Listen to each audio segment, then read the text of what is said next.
So good evening, everybody. Sorry for the delay, but they say kol hakava letova. Every delay is for the good. And my grandmother used to say, good things come to those who wait. So we've been waiting for the Geula for so many years. 3 more minutes, we can handle.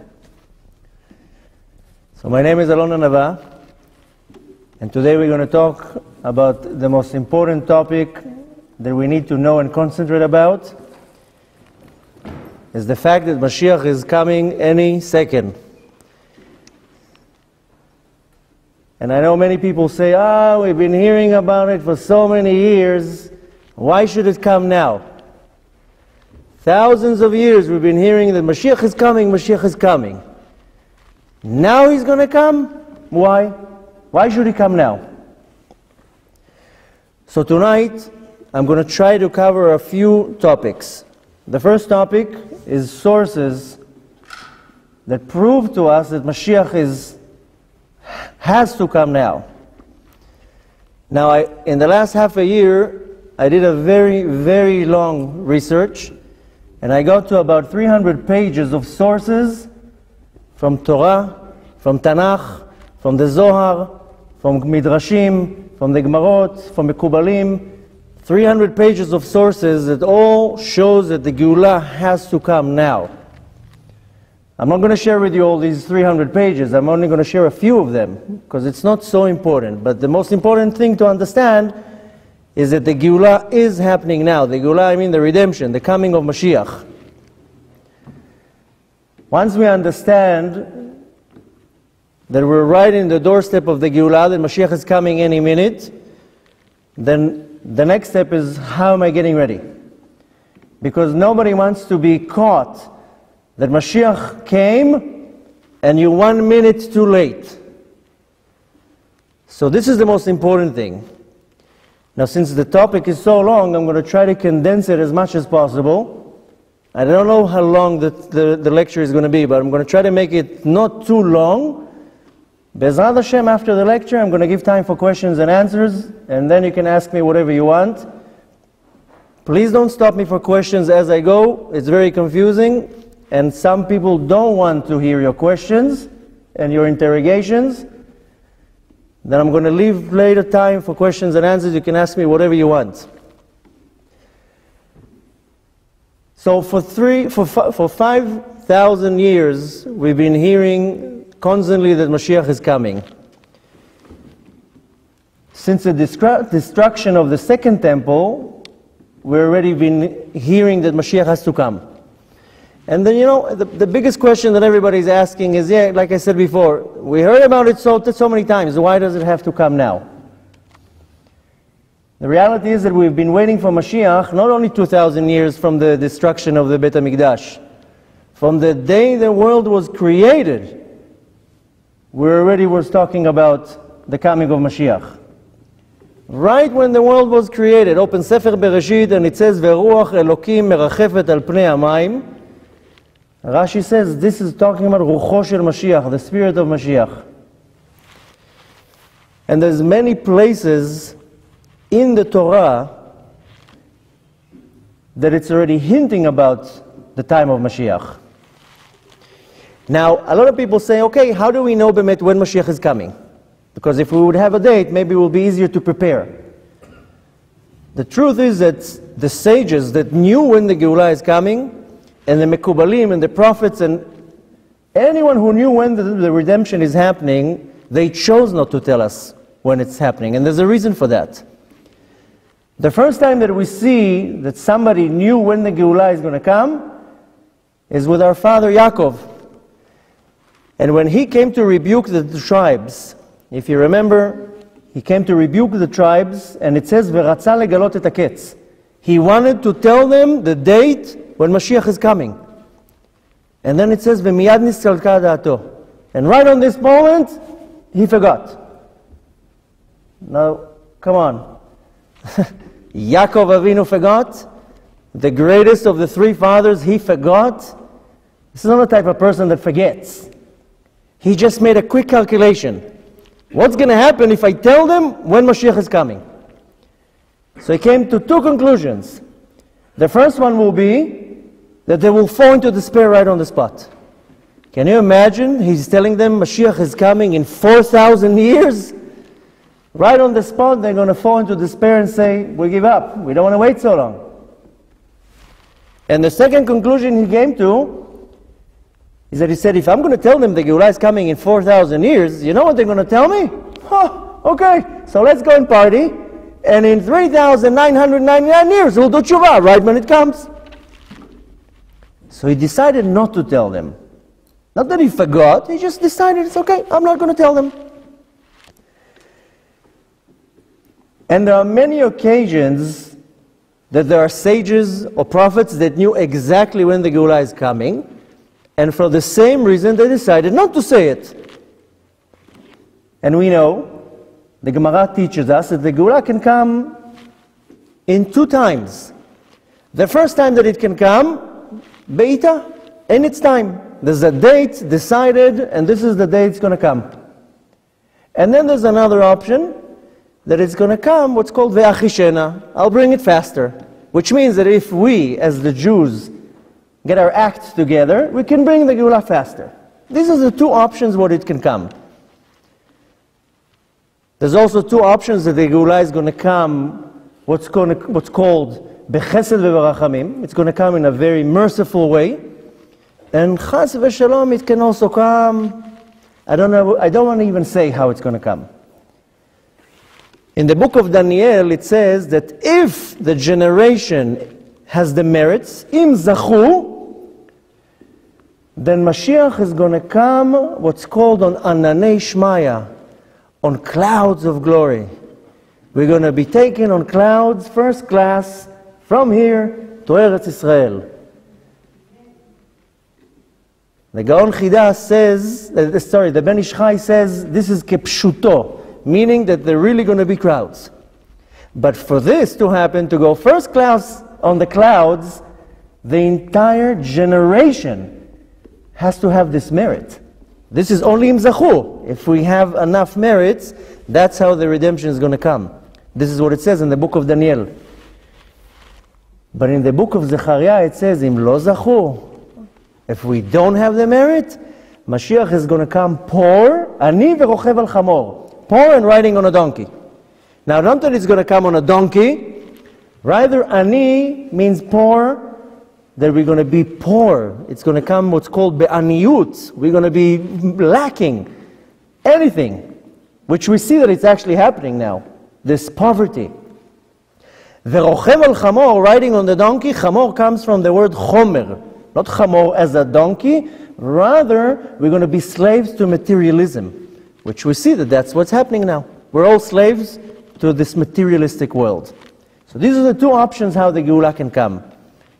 A, it can come in its time, be'ito, or it can come v'achishena, fast, and it can come good, and it can come not good. This is all depending on us. Now there are many sages, not one, not two, many sages, many prophets, many mekubalim that knew exactly when the Geulah is coming. The main place where I drew most of the sources is from the Zohar, from Rabbi Shimon Bar Yochai, that says in many places clearly when the Geulah is coming. Many prophets came after that and explains the same thing. They all decided from the same reason why not to tell us when the Geulah is coming.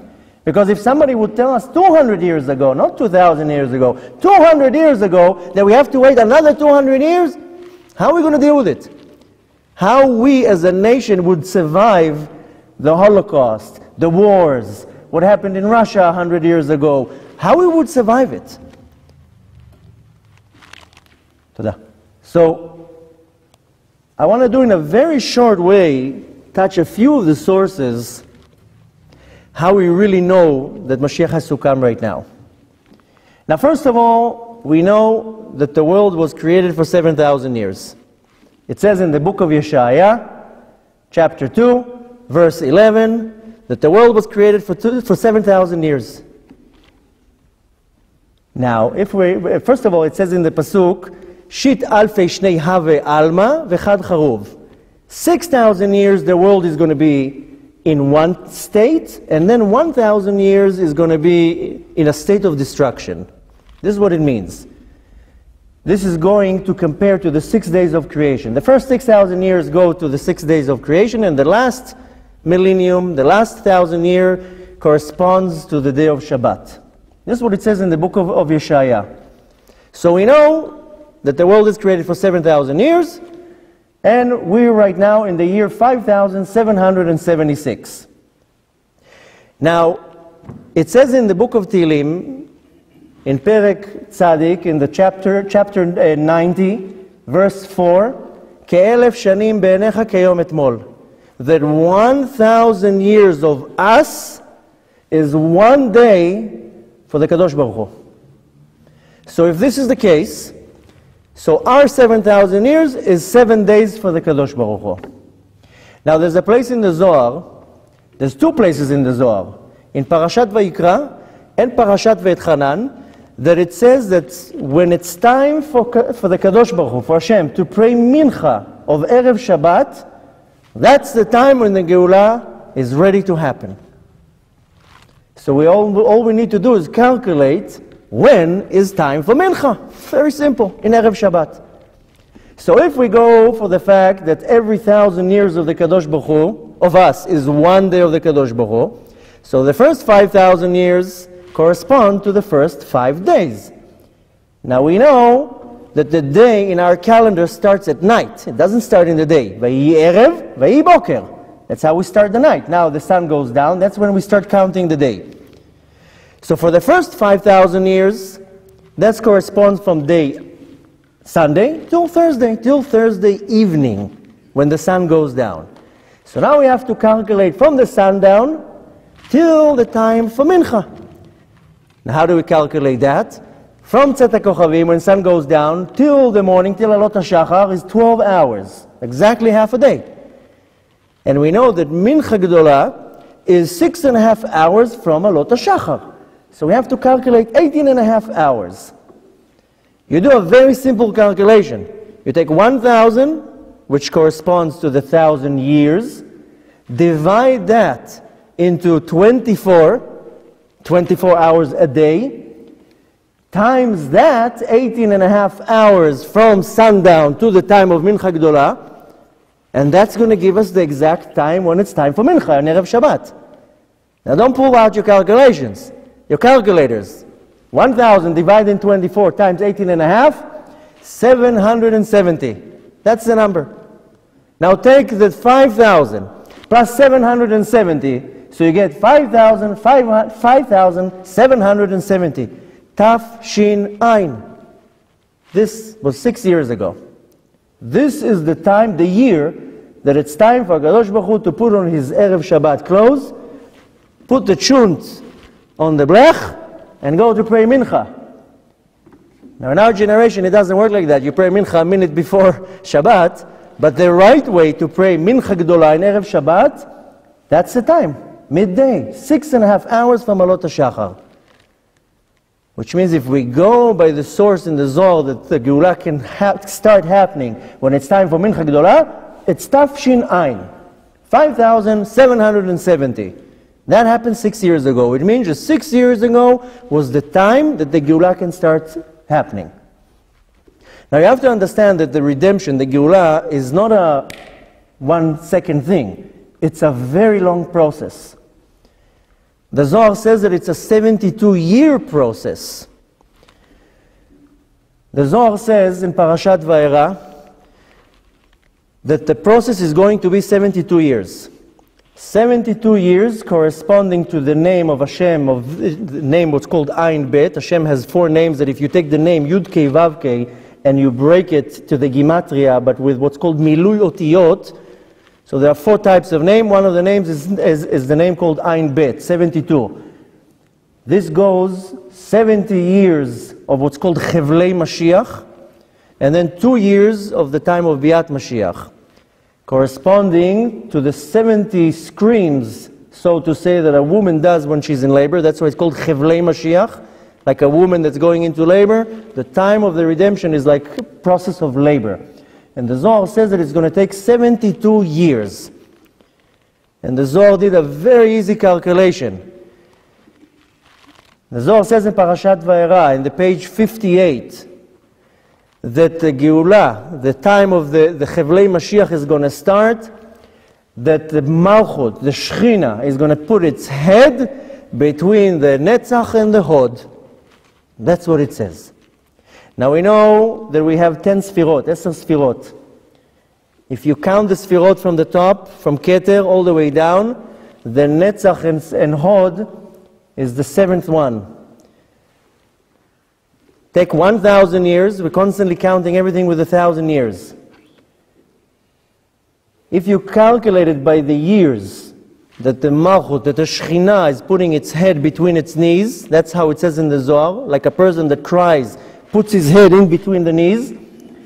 But if you go by the calculation of the Sfirot, the Netzach and the Hod, it's 700. So if you count 700 from the 1,000 years, we come to the year Tafshin. Tafshin is 1939. 1939 was when the Holocaust started.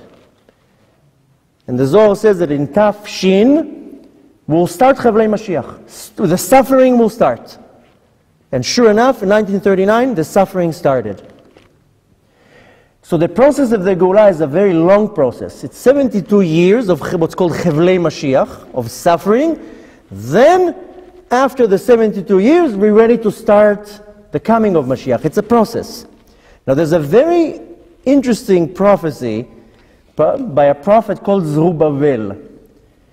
He's not such a known prophet. His name is Zerubbabel ben Shaltiel. He's the great-grandson of the king Yehoiachin, who's a direct descendant of King David. There's a book what's called Sefer Zerubbabel, the book of Zerubbabel.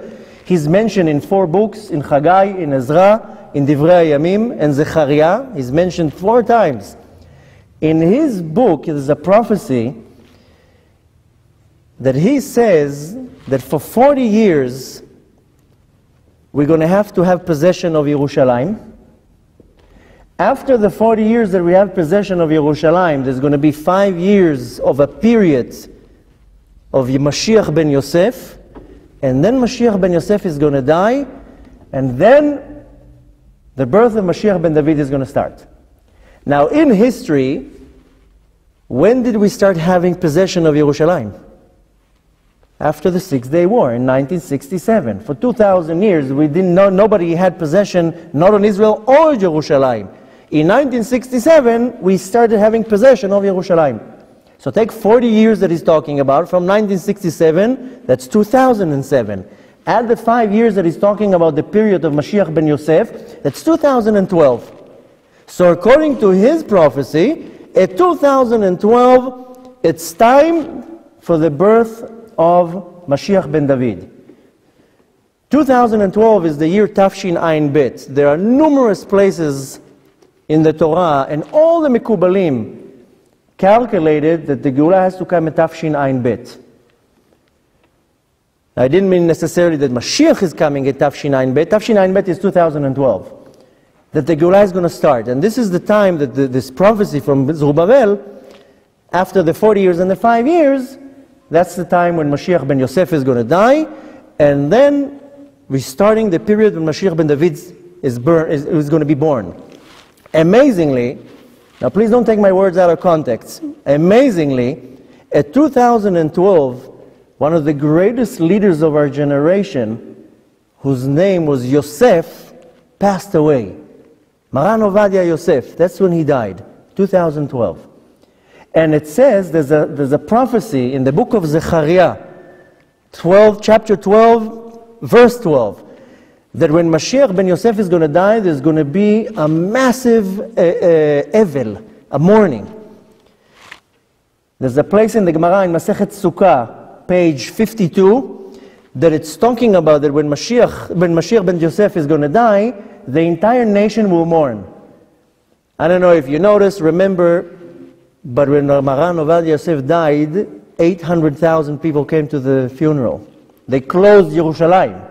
There wasn't ever such a funeral to any one of our, rabbis in our generation. Now don't take my words out of context, because people think that I'm saying that Maran Ovadia Yosef is Mashiach ben Yosef. I'm not saying that. I'm just saying that amazingly, then exactly on the time that the prophecy says that Mashiach ben Yosef is going to die, one of our greatest leaders in our generation, that's when he died. And the same name. But again, please do not take my words out of context. It's not what I'm saying.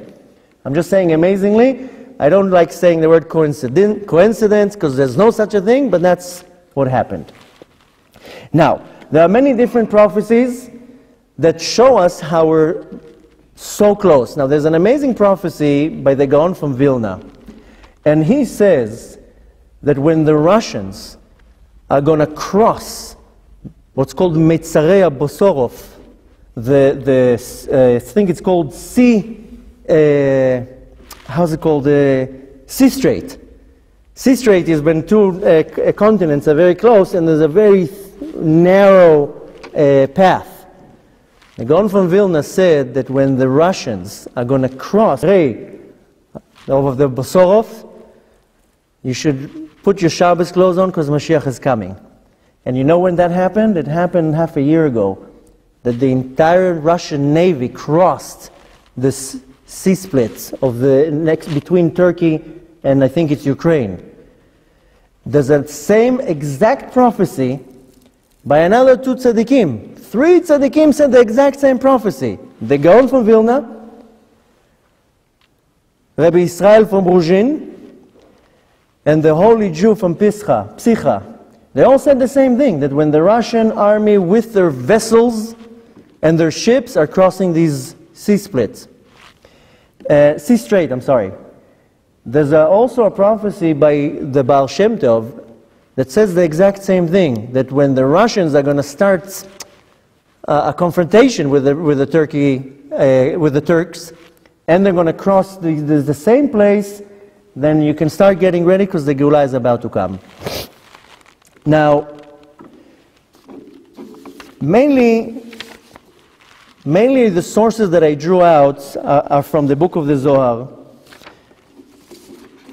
And I'm just going to point out a few that I found that are amazing. There's a place in the Zohar, in the book of Balak, in the page 212, Parashat Balak.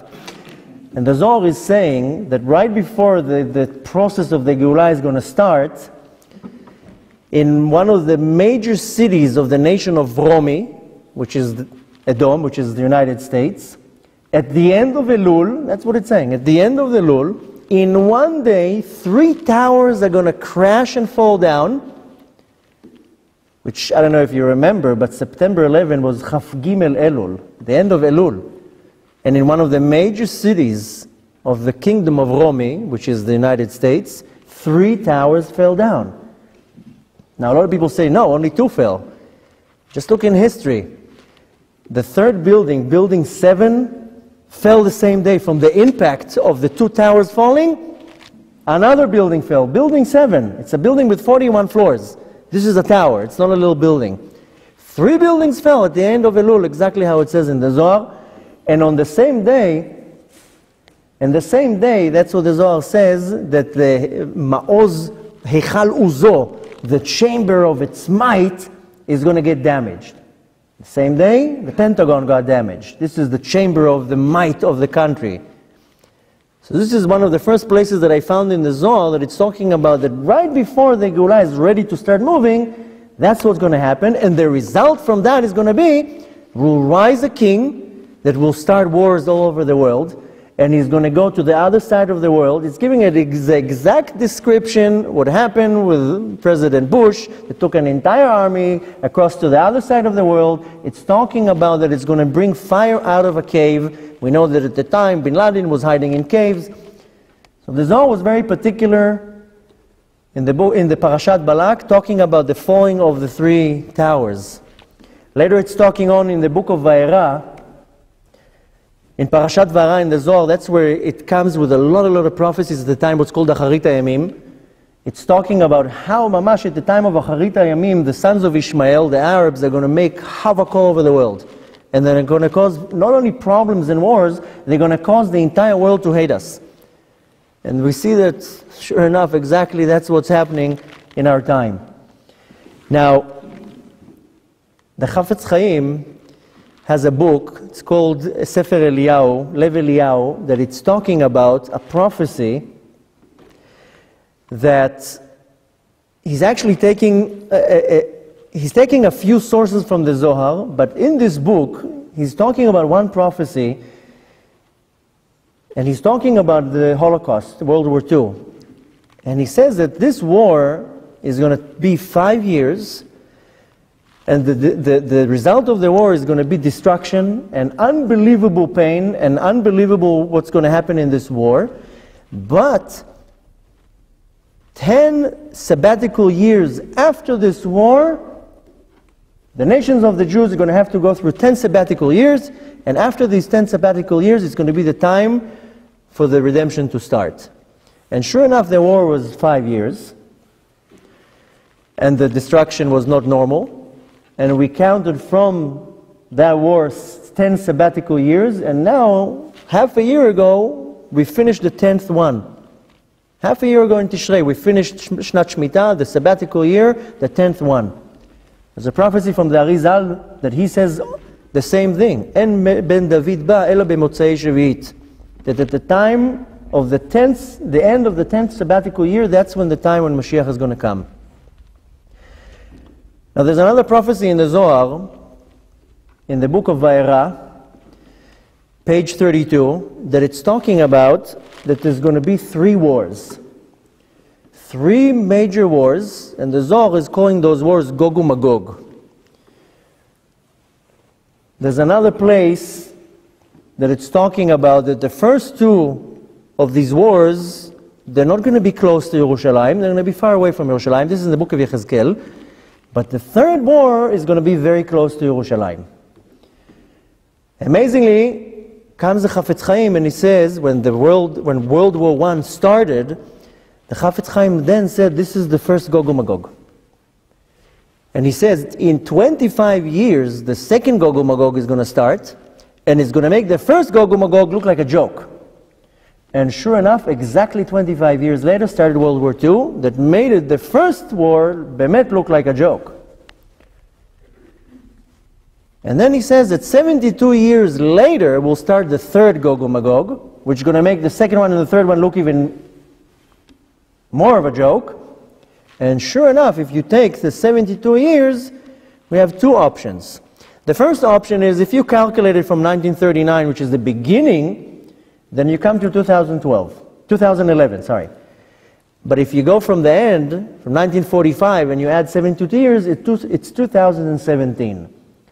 So we have a buffer from the prophecy from the Zohar, from the 3rd Gog uMagog, that it's either going to be from 2011 or 2017. The thing is that nobody really knows. That's when the Arizal came and says, no. En ben David ba ela b'motzei Shvi'it, which means it can only happen now, meaning that we're in this short buffer.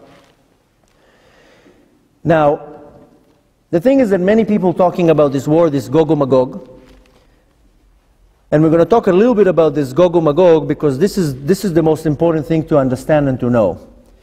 Now, there's another amazing prophecy by Rabbi Shimon Bar Yochai. It's not in the Zohar, it's in a Midrash. The Midrash is called Otzar Midrashim. It's called Midrash Rashbi. It's page 556. There's a prophecy from Rabbi Shimon Bar Yochai that he says that when the ruler of Damascus is going to fall, that's when Ben David, the son of David, who's the king Moshiach, then he's going to rise. Amazingly, if you're looking at the world affair, what's going on right now, the war is concentrated in Syria. And one of the major cities of Syria is called Damascus. In this prophecy, he's saying when the ruler of Damascus is going to fall, that's going to be the rising of the Goel Israel, the Redeemer of the Jews. Now, who's the ruler of Damascus? In this prophecy, he has a name. He gives him a name. And he calls him Niron Mizrahi. Now, Niron Mizrahi, what's Niron Mizrahi? We know that the ruler of Syria is not Niron Mizrahi. But amazingly, if you take the word, the name Niron Mizrahi, the Gematria, the numerical value of the word Niron Mizrahi is the exact Gematria of Bashar Assad, the ruler of Syria, the ruler of Damascus. And in this prophecy, He's talking how it's a kingdom in the east of Israel, and that's the kingdom where all the wars are going to be concentrated on, and when the ruler falls, that's going to be the rising of Melech HaMashiach. So we see that the wars are now concentrated on Syria. This is where the wars are concentrated on. Because before it were concentrated in Iraq, then it was concentrated in Paras. But we see that the wars right now, the thing is that when it's talking about Gog Magog, it's talking about that the Gog Magog is going to be a war between the nations. Not necessarily against the Jews. Rather, the Gog Magog that it's talking about, it's a war between the nations, which that is, obviously, you see that it's happening. When it's talking about, in the book of Yechezkel, about how 70 nations are going to come against Yerushalayim, just open the news, you can see that it's already happening a few years ago, that all the nations are against Yerushalayim, against Israel. You know, in Israel, they want to build a veranda in Yerushalayim, the whole nations are going crazy. So we see already that all the nations are against Israel. They all go against Israel. Doesn't matter what we're going to do in Israel. You just move there. The entire world is going against Eretz Israel. Now, when it's talking about this war, it's talking about 3 wars. When the Chafetz Chaim was talking about the Gog and Magog, he wasn't referring to the wars with planes and bombs and all that. That's not what he was talking about. When the Zohar is talking about this war, it's called the war Gog and Magog. Milchemet Gigim. Milchemet Gigim means a war of thoughts. Now, everything that happens in this world is a manifestation of the world above. Which means what happens in the spiritual worlds has to manifest into this world. That's how it works. So when the Zohar is prophesying about these 3 wars, it's not talking necessarily about the nuclear bombs and missiles and planes and these types of wars. It's talking about a war in the spiritual world. And it's calling it a war of thoughts, Milchemet Gigim. Which if you're looking in our generation, this is exactly the war that we're going on. We don't need nuclear bombs and airplanes. The war that we're going on in this generation, the war that we're fighting, is the war of thoughts. Everything is being injected into our mind. And any person, doesn't matter who he is, can be the most religious person or the most not religious person, we all have wars in our mind. Constantly thoughts are driving us insane. No person is eased. And this war of thoughts, if you're looking at our generation, you know, our generation is glued to screens. Everything is screens. You're looking at the computer, at the phone, at the tablets, at the TVs. Everything, our minds are like hypnotized by these screens. This is the war of thoughts. That everything is injected directly into my thought. Everywhere I go, you know, you go into New York, it's like billboards everywhere, flashing, colors. This is this war of thoughts. That my mind is constantly being injected with junk. Doesn't matter where I go, my eyes are looking at things and my subconscious is registering all this information. And we don't even notice, each and every one of you is in this war, this battle in their thoughts, and we're constantly having this war in our mind. And all these thoughts are coming from one very simple place, from all these screens.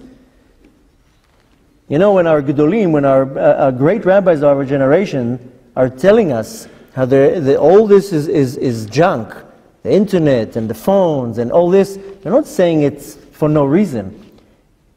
Be honest with yourself and write yourself every day how many hours a day you're wasting on the screens. Be honest with yourself. I guarantee you you're looking at 3-4 hours minimum a day that you're looking at a screen. Whether it's your computer, whether it's your phone, doesn't matter what it is. You're all slaves to the screens. And these screens, oh no, I'm just checking my emails. Oh no, I'm looking at a Shiur Torah on YouTube. Wow, what can be better? Yeah, but after the 20 minutes of that video of Torah that I see the suggested ones next to it. And the ads that are on the top. Oh no, I'm just going in to send a few emails. Yeah, but in the meantime I'm reading another 5 junk emails of nonsense. So we think that this war that our sages are talking about That it's like nuclear bombs. Yeah, the nuclear bombs can come. But that's just a manifestation of what's going on in the spiritual realm. Now the thing is that, like I said before, there are numerous sources that show exactly how the Geulah has to come right now. What I said now is a fraction of what we have, but it was pretty obvious and pretty simple that our sages knew exactly when the Geulah is coming, and we're looking at right now. Either way you're going to look at it, even though if you're calculating from what I said before, the time for Mincha, Tafshin Ayin, 6 years ago, yeah, it's already started. There's a period of what's called Chevlei Mashiach. According to all the sources, we're already past the Chevlei Mashiach. Now we're in the period of Leidat Mashiach, the birth of Mashiach. This is all periods. It's not like how we think that one day, that's it, it comes and it's over. No, we already started, at 1939, we started the Chevlei Mashiach. That's why a lot of the Gdolim in our generation said, we already Yotze, we already, the suffering that we went in the Holocaust, we're already finished with what's called with Chevlei Mashiach. Then we had all the suffering in the last 70 years. But the main suffering of what's called Chevlei Mashiach, we already finished that.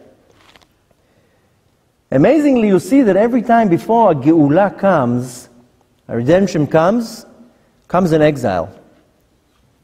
The first exile that happened is not what we know and we're about to celebrate in 2 weeks, the exile of Mitzrayim. The first exile was at the time of the flood, because the entire world was in exile.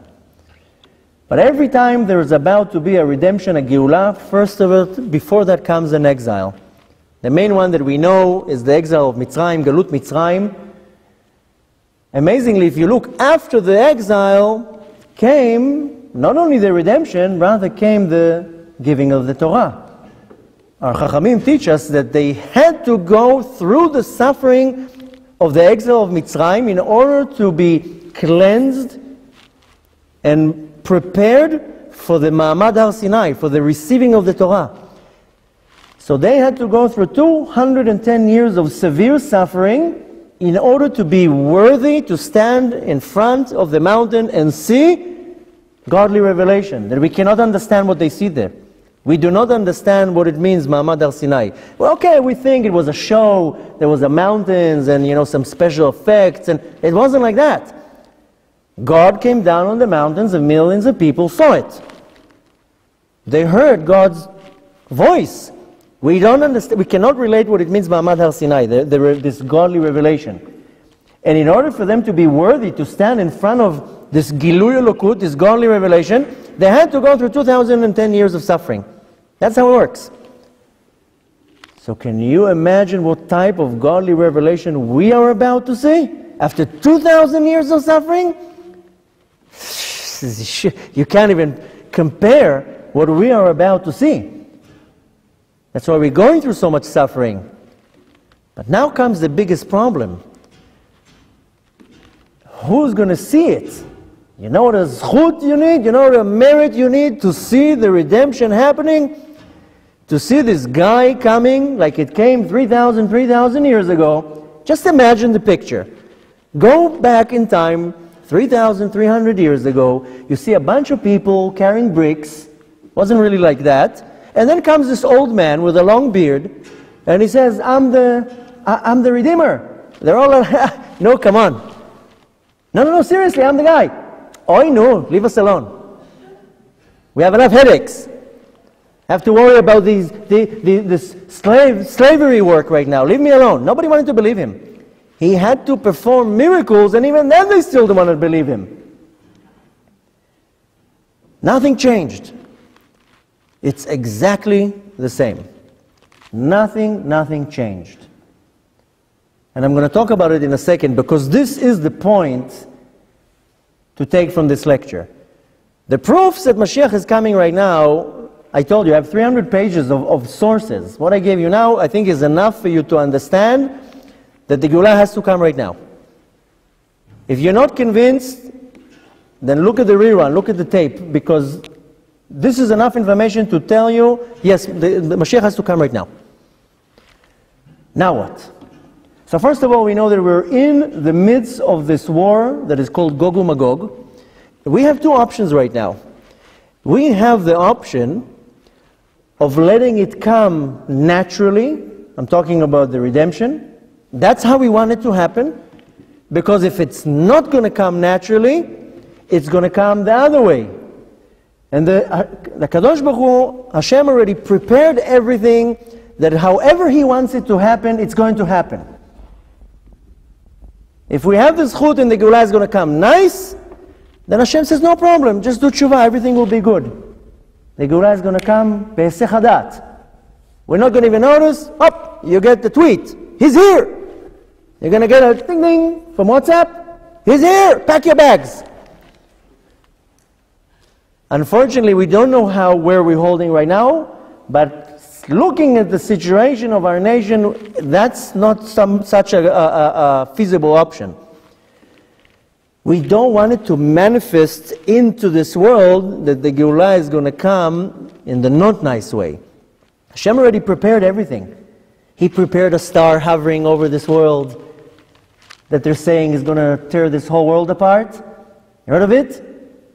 Hashem prepared a star hovering over this earth. You know, the star is not an invention. It's talking about it in the book of Yechezkel, in the book of Zechariah. It's talking about it in the Zohar. There's many places in our Torah that it's talking about this star that's going to... How do you think the Goyim knew that there's a star? It says that 500 years ago they started looking for a star. How would they know that there's even a star? Because they opened the Zohar, and it says in the Zohar that there's a 10th planet in our solar system that comes to hover over this world every 3,600 years.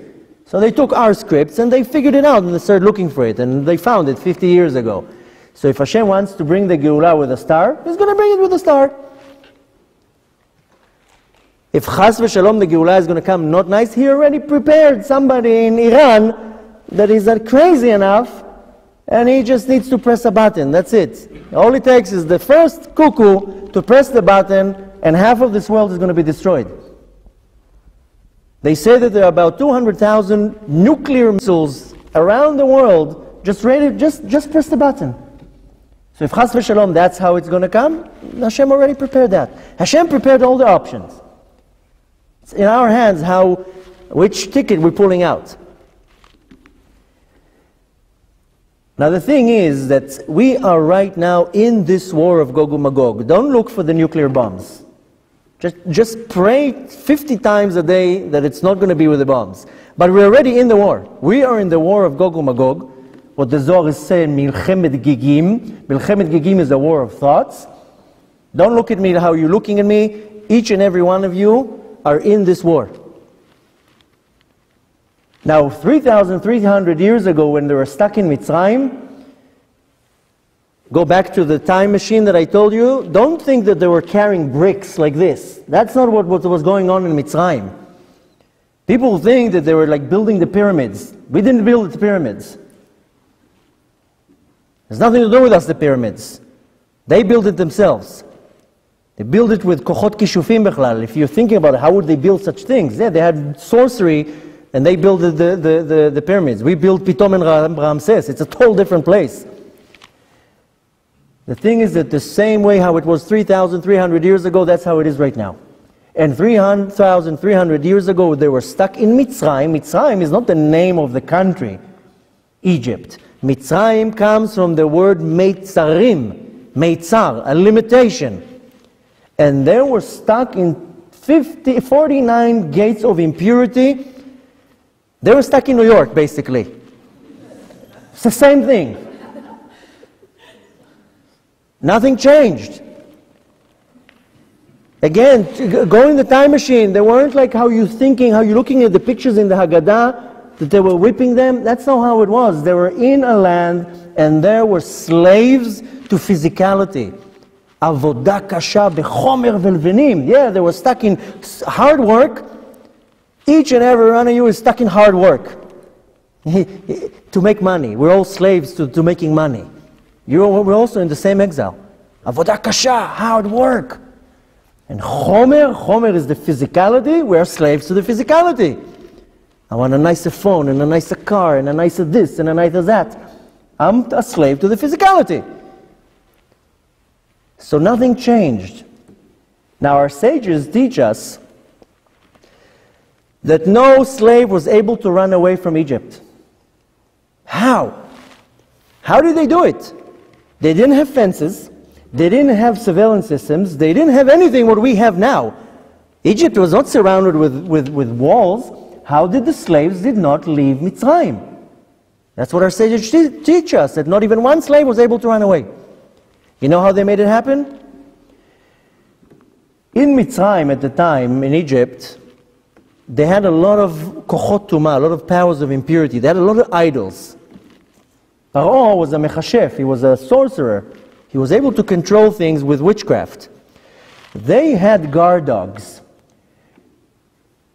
Now there's a pasuk that it says when the Jews left Mitzrayim, v'lo yecheratz kelev leshono, that the dogs did not bark. Okay, you have to imagine when the Jews left Mitzrayim, it's not like a few buses with some people. You're talking about 3 million people. 3 million people, this is more or less an evaluation what left Mitzrayim. Can you imagine 3 million people walking? And it says, v'lo yecheratz kelev leshono, the dogs did not bark. Now, not that the Egyptians had poodles, that, you know, like here you're walking next to a fence and the dog starts barking. They didn't have poodles then. If you look in the ancient scripts, they had some type of an animal. They considered it one of their gods. It was like in the shape of a human being, but the head was the shape of a dog. That was these dogs that Hashem made them quiet.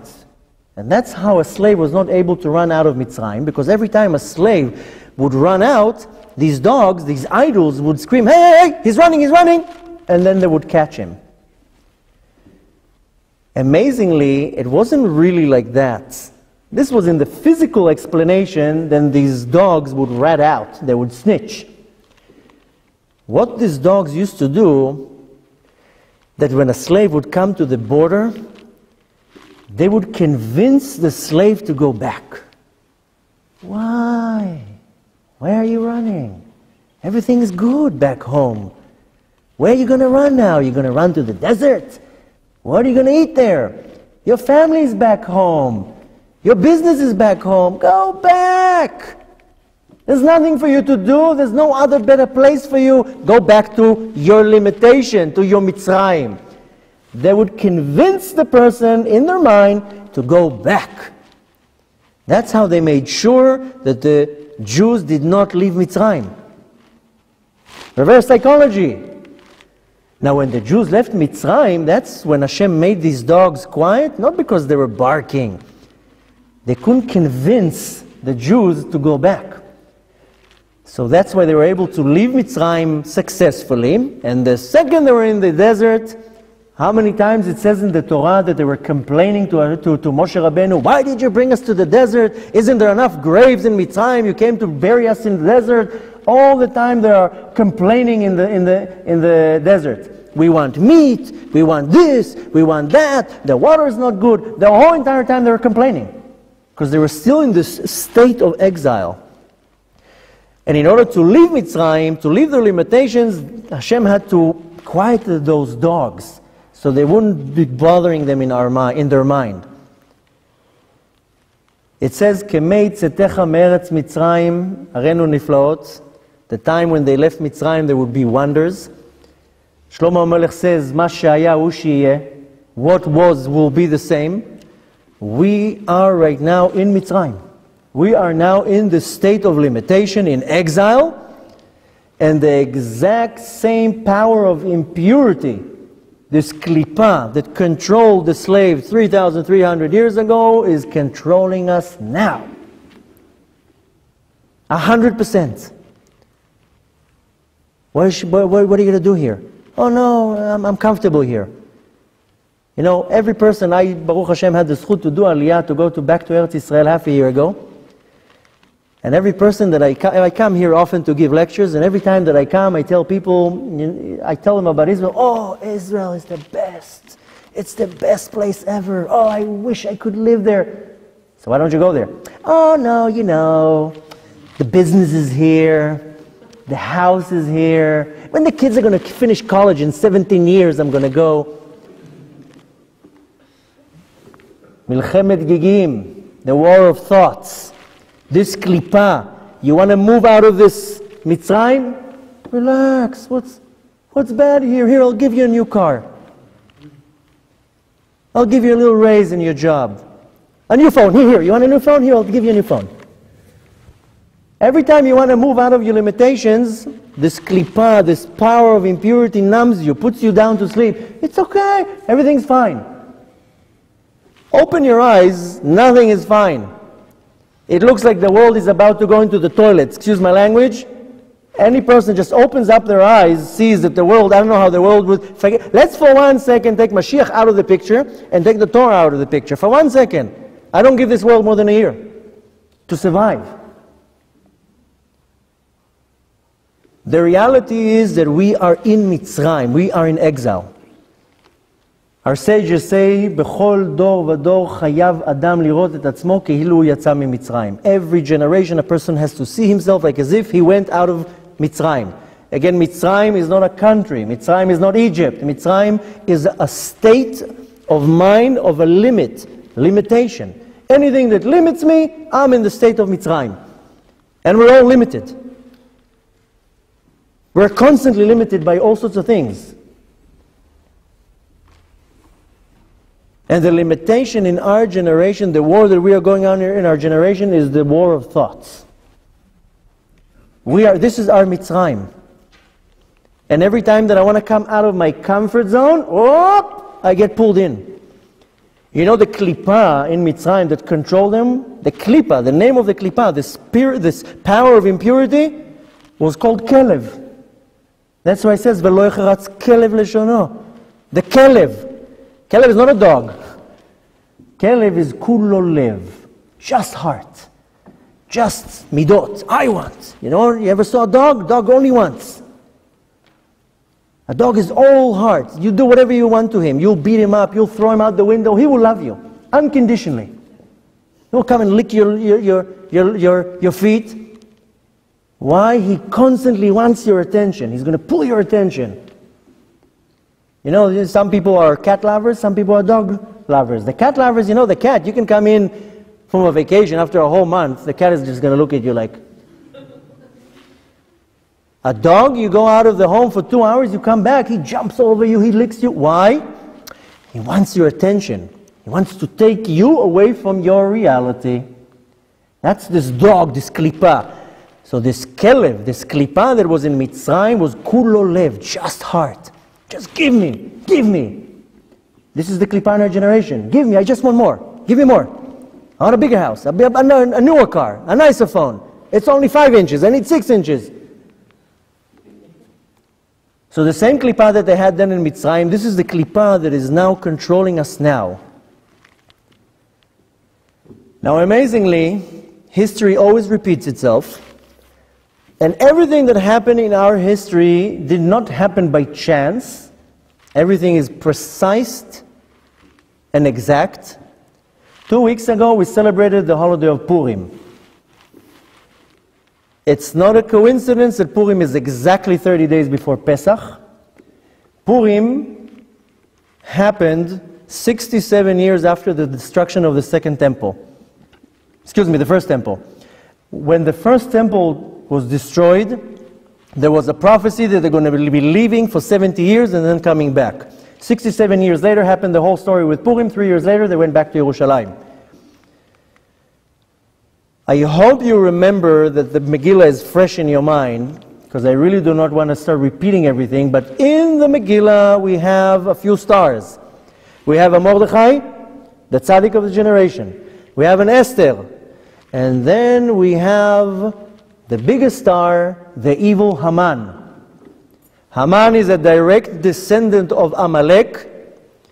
Amalek is a klipa. It's not only a person. It is a person and it is a nation, but Amalek is a klipa. The klipa of Amalek, we know that there are many different types of klipot. Klipa is a power of impurity, something that opposes holiness. The klipa of Amalek is known to affect the person. We read it in the Torah, we read it every day when we pray, Asher karcha baderech. It cools you down. And who, you know, when does it happen? Once, the second that the Jews left Mitzrayim, they were all excited. Amalek came and cooled them down. Relax. You don't have to be excited. And this klipa, this Amalek, grabs us by our neck, behind. Why dafka the neck? Because we have two parts of our body. We have our head, a big head, and then we have a big body. And then we have this little thing that connects the head and the body. That connects my intellect, my mochin, to my body, to my midot.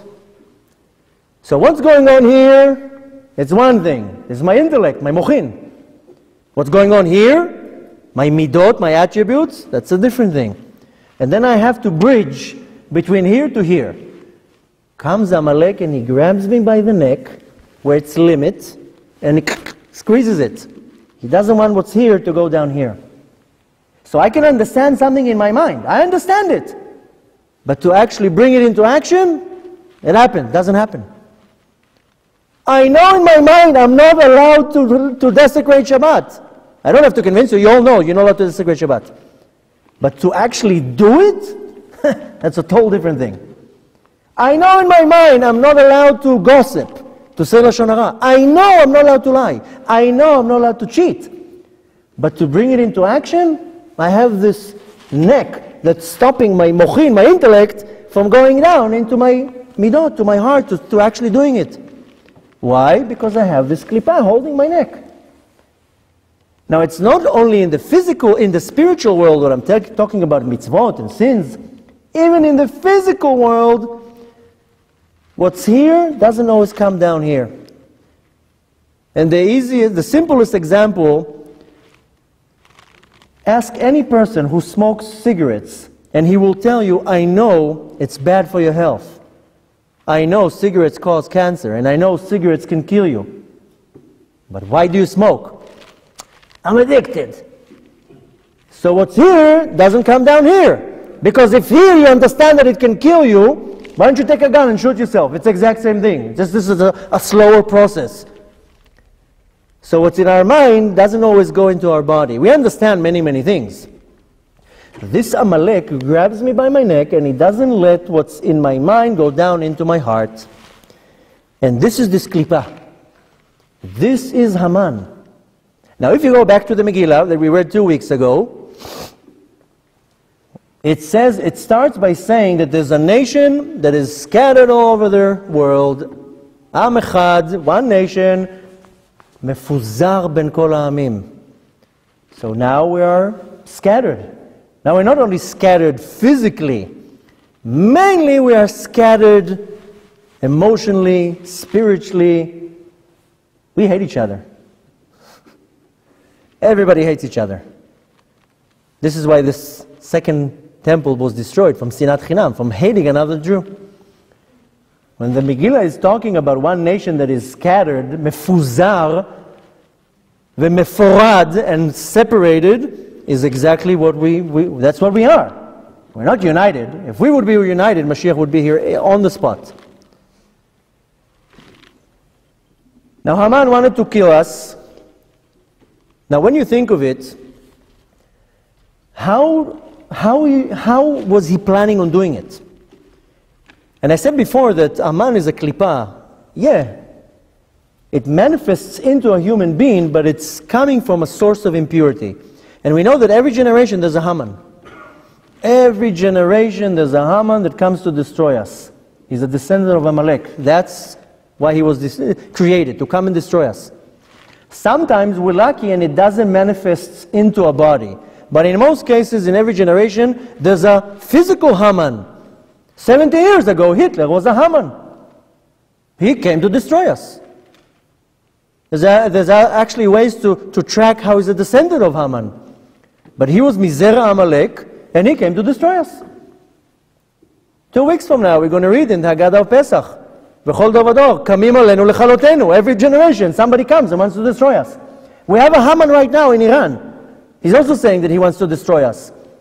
He's not holding back. He's saying, I'm building nuclear bombs to wipe off Israel off the map. He's saying that. He said it maybe 150 times. So every generation there's a Haman that says, I'm going to come and destroy you.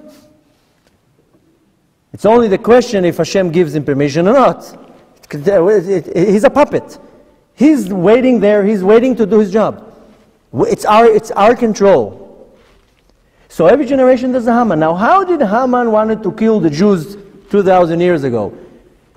He didn't have technology what Hitler Rimach Shimo had. How would he do it? He wanted to kill Mordechai. Mordechai was the tzaddik of the generation, where the source of our power comes from the tzaddik of our generation. And amazingly, you see that how did Haman wanted to kill Mordechai?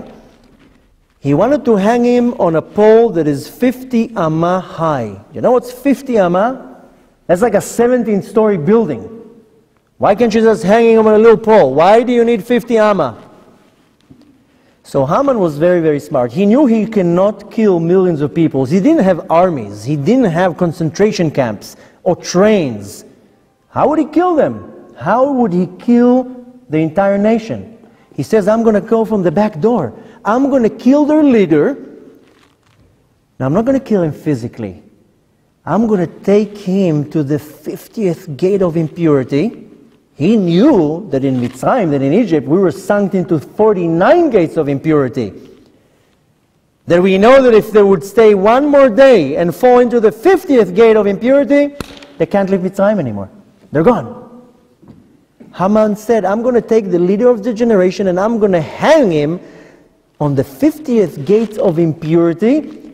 If I'm going to have possession, if I'm going to have control over their tzaddik, then they're all going to be my slaves. Why? We see how it started. How did the whole thing started? That all the Jews, they went to this feast and they started mingling and assimilating and partying. Half a year feast. Can you imagine half a year party? And for half a year they were mingling with each other. No, she's a nice girl. They were assimilating. So Haman had control, and he knew if he's going to control the top, then he's going to be able to control everybody. He doesn't need to kill their bodies. Hitler Rimach Shimo wanted to kill our bodies. Haman was a little bit smarter. He says, I don't need the bodies. I'm going to kill their souls. And the only way for me to control them is if I go to the head. Amazingly, every time that we read the Megillah and we say the name Haman, what do? Start going crazy. In some congregations, the minhag is only when you say Aman Ha'agagi. What's the Hagagi? What's Hagagi? That's his last name? No. When the Zohar was talking about Milchemet Gigim, Milchemet Gog uMagog, this is what he's talking about. Haman Ha'agagi, the klipa that comes to penetrate into my brain and controls me. The exact same power of impurity that controlled them in Egypt 3,300 years ago, that convinced them that they're good where they are. It convinced them, you're good, you have a business, you have money, you have a house. Here, take a new car. That's what we have now. That's what Haman did then. This is the klipa. That's why he's called Haman Ha'agagi. He could not kill them with machine guns. He could control their mind. By controlling their mind, he puts them in a state of exile. They don't believe in God. They don't want to do Torah and mitzvahs. They assimilate. They kill their neshama. That's what Haman wanted. He wanted to kill our soul. He says, I don't need the body. Who cares about the body? Let me kill their souls. And every generation, this Haman comes to kill our soul. He doesn't care about the body. And you know how he kills it in our generation? The screens. You are magnets. You are glued to the screen. I don't need to tell you what the screen brings you to do. It takes you away from your source. So I was looking now to this direction. They know what I'm talking about, also in this direction. You know, I not too long ago I gave a lecture somewhere and the women were telling me, oh, you know, I don't have a problem with looking at the internet and seeing not modest women and etc., etc. And my answer was very, very simple. How many hours you spend on Facebook every day? 2 hours? It's 2 hours that you can pray, and you have to pray. If somebody comes and tells you you don't have to pray, there's no such a thing. A woman is obligated in praying. A man has to pray 3 times a day. A woman has to pray at least 1 time a day. Has to. A woman that doesn't pray at least once a day, she's not doing a commandment from the Torah. A woman has to pray at least once a day. And if Facebook took you away from your praying or learning or anything else, then you're also slave to the exact same thing.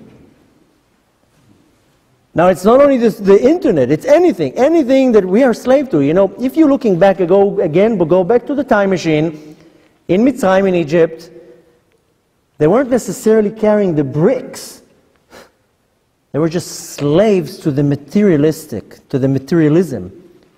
So we don't have to carry bricks in our time to be slaves. I don't have to be whipped by a guard to be called a slave. I am a slave. We are all slaves. You're a slave to your car. Wash it all day long. You're a slave to your job. You're a slave to everything. To your phone. I see people all day long with the phone. Every 2 seconds they're like, if you think that you're like the president, you need... Check your emails once a day. You're all slave to your phones all day long. It's like these machines on you. This is Milchemet Gog uMagog. This is the Milchemet Gigim, the war of thoughts that is penetrating into my mind. That you are sitting now in a lecture and you get all hyped up and all excited and all inspired. And you walk out of the door, comes Amalek, takes out all the air out of your sails. You don't have to wake up in the morning at 6. You can wake up at 11. Pray in a minyan. Do it on Shabbat. Where does it say in the Torah? So you come to a lecture, you get all hyped up and excited, and he's waiting next to the door.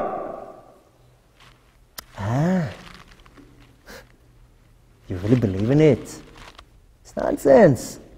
Keep it here. Don't bring it down here. Believe, I understand, but don't bring it into actions. So we don't have to be carrying bricks here on the street, because we are slaves to everything that we in our generation, mainly to the physicality. I'm not joking when I say that most people that I meet and I'm telling them about Israel, they're telling me, I would go there in a second. Okay, so it takes a second to order a ticket. Why aren't you going? Parnasa. You would think that everybody's millionaires in this country. You work hard to your money here too. Nothing's different. This country is the ultimate Mitzrayim. This country is the ultimate limitation that puts you in this bubble that you think that that everything is good here. It's not. You are just slaves in this klippah. And this klippah, this power of impurity, it's in our thoughts and it's controlling us. It numbs you. It puts you in this comfort zone. This is the klippah of Mitzrayim, of this kelev, that convinces you that where you are good. I will come and tell you, you're not praying 3 times in a minyan every day. You will understand, I have to pray. And 30 seconds after you move away, the klippah will tell you, I know. Minyan. Don't listen to him. And it convinces you that you are right. I gave charity half a year ago. This klippah goes into our mind and it convinces you that you are tzaddik. He tells you are such an amazing Jew. Look how much mitzvot you're doing. You went to a Torah class, what was it, 3 months ago? You're good. You don't need to give all your money to tzedakah, just give pamayim chai. 2 times chai, that's fine. I'm chas v'shalom not joking or making a joke of anyone. I'm just saying the point is that we are all slaves to this klippah, to this Haman that wants to kill us, and we are allowing it to slowly manifest into this world. And believe me, trust me, you do not want it to manifest into this world. Because if chas v'shalom the Geulah is not going to come nice, I don't want to even think how it's going to look. You just use your imagination. Trust me, you do not want the Geulah to come like that. The point is like this. Mashiach is coming any second. Now what's going to happen when Mashiach is going to come? If you're not on the train, then what? Our sages say, they don't accept Baal Tshuva anymore when Mashiach comes. That's it, you had enough time. I'm giving you all the signs you need, do Tshuva. I'm not giving you more signs. When Mashiach comes, he says, I'm very sorry, I was late 2,000 years. You had 2,000 years to get your act together. The point is very, very simple. A, to understand, to believe, and to know that we are at the time of Yemot HaMashiach. We already passed Chevlei Mashiach. It's any second. More than that, you have to understand where you're holding right now. You are a slave. You are. Don't look at me with the, I see how you're raising your eyebrows. You are all slaves. You are all stuck in this klippah. I'm not saying it in a negative way or to chas v'shalom make fun of you. I'm coming and telling you the reality. We know, our sages say, that a prisoner cannot get himself out of his prison. En asur matir et atzmo. You can't get yourself out. So somebody has to come and tell you that. If you continue living your life thinking that you are fine because you're doing 2.5 mitzvot, then you're not fine. Because there's no, you either keep Torah and mitzvahs or you don't. There's no like, okay, I'll do 30% because it's easy. It doesn't work like that.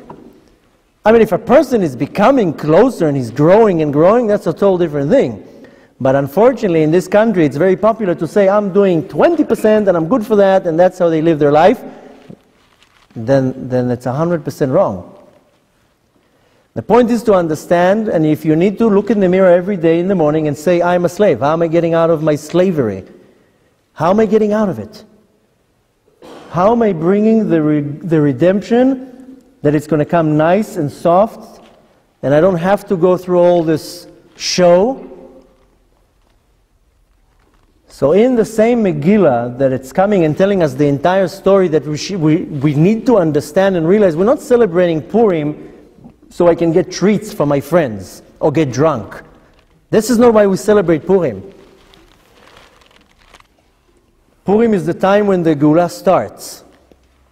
It says that La'atid Lavo, at the time of Mashiach, the festivals are going to be cancelled. We're not going to be celebrating the festivals, and Purim will be the only holiday we're still going to be celebrating.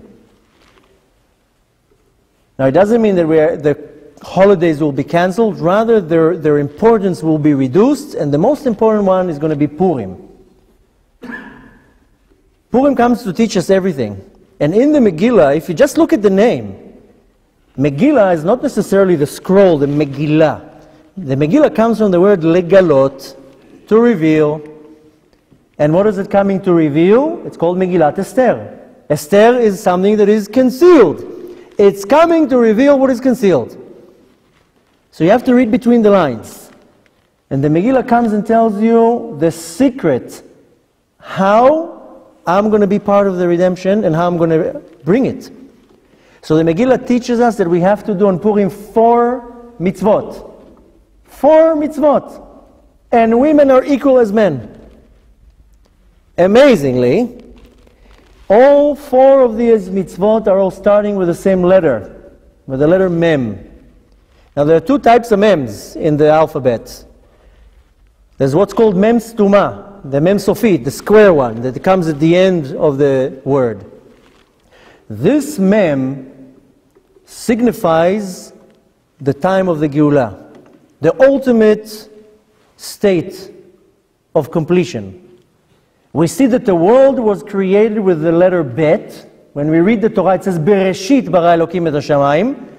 Bet, if you look at it, it has a top, it has a bottom, and it has a side. But the left side is open. This is what's called Ruach Tzfonit, the northern part. That's where the Yetzer Hara comes in from this Ruach Tzfonit. The Yetzer Hara has 7 names. One of his names is called Tzafon. And later on, we read a few weeks ago that when Hashem gave us the Torah, He says, "V'asitim li mikdash v'shachanti betocham." You should build me a mikdash, a sanctuary, and I will dwell in them. Come all the mefarshim and they say betocham, plural. Betocham, it means in them.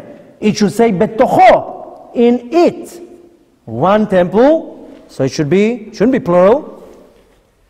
So our sages say, no, betocha means in each and every one of you. You are the Mishkan. The Arizal explains it according to Kabbalah in a different way. He takes the word betocham and he breaks the letters. The first three letters he moves to the right and it becomes betoch mem. This mem corresponds to the Geulah, to the ultimate, my Mishkan is sealed. The Yetzer Hara doesn't come in. This is this mem. So the 4 mitzvot that we do in Purim start with the letter mem. The first one is Mikra Megillah. I have to read the Megillah. I have to listen to the Megillah. Women also. This corresponds to Torah. This is the first thing, the first hint that the Megillah tells us. You want to be part of the Geulah? You want to be part of the redemption? You have to study Torah. Studying Torah is not watching a video on YouTube. Studying Torah is sitting in a yeshiva with a book. Watching a video on YouTube is very nice. I also put videos on YouTube. You see how many cameras we have here? YouTube is good. Learning Torah is from a book, not from a screen.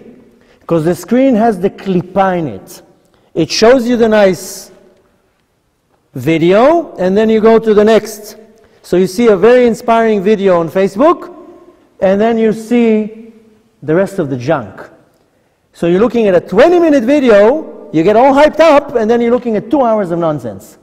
So the videos online are good. I'm not saying they're bad, but that's not how you study Torah. Studying Torah is with a book.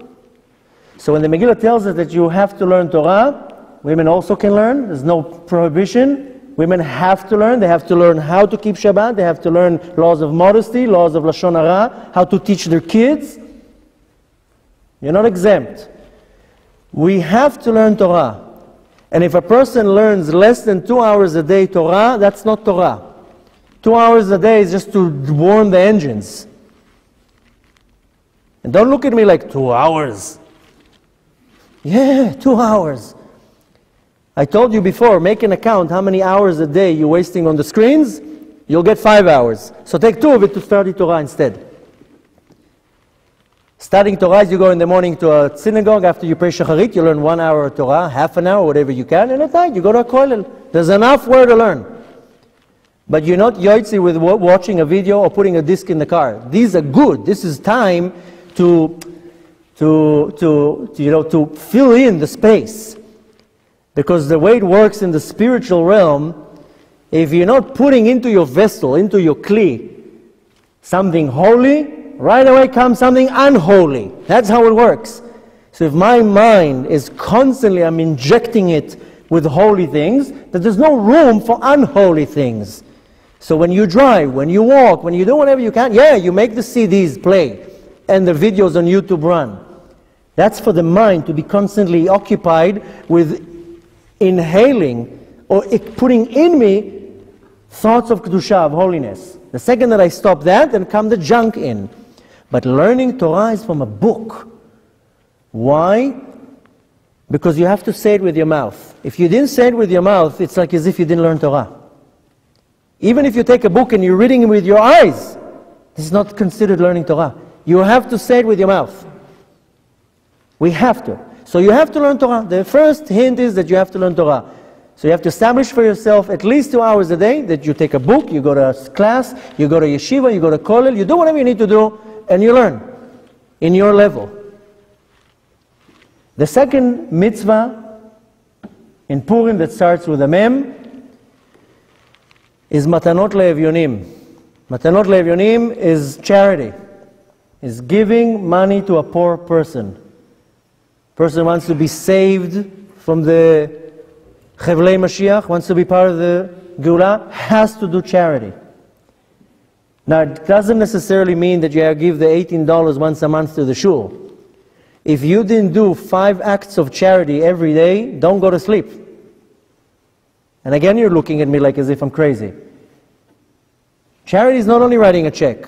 Charity is giving a ride to your neighbor. Charity is babysitting your neighbor's kids when she needs to go and do something.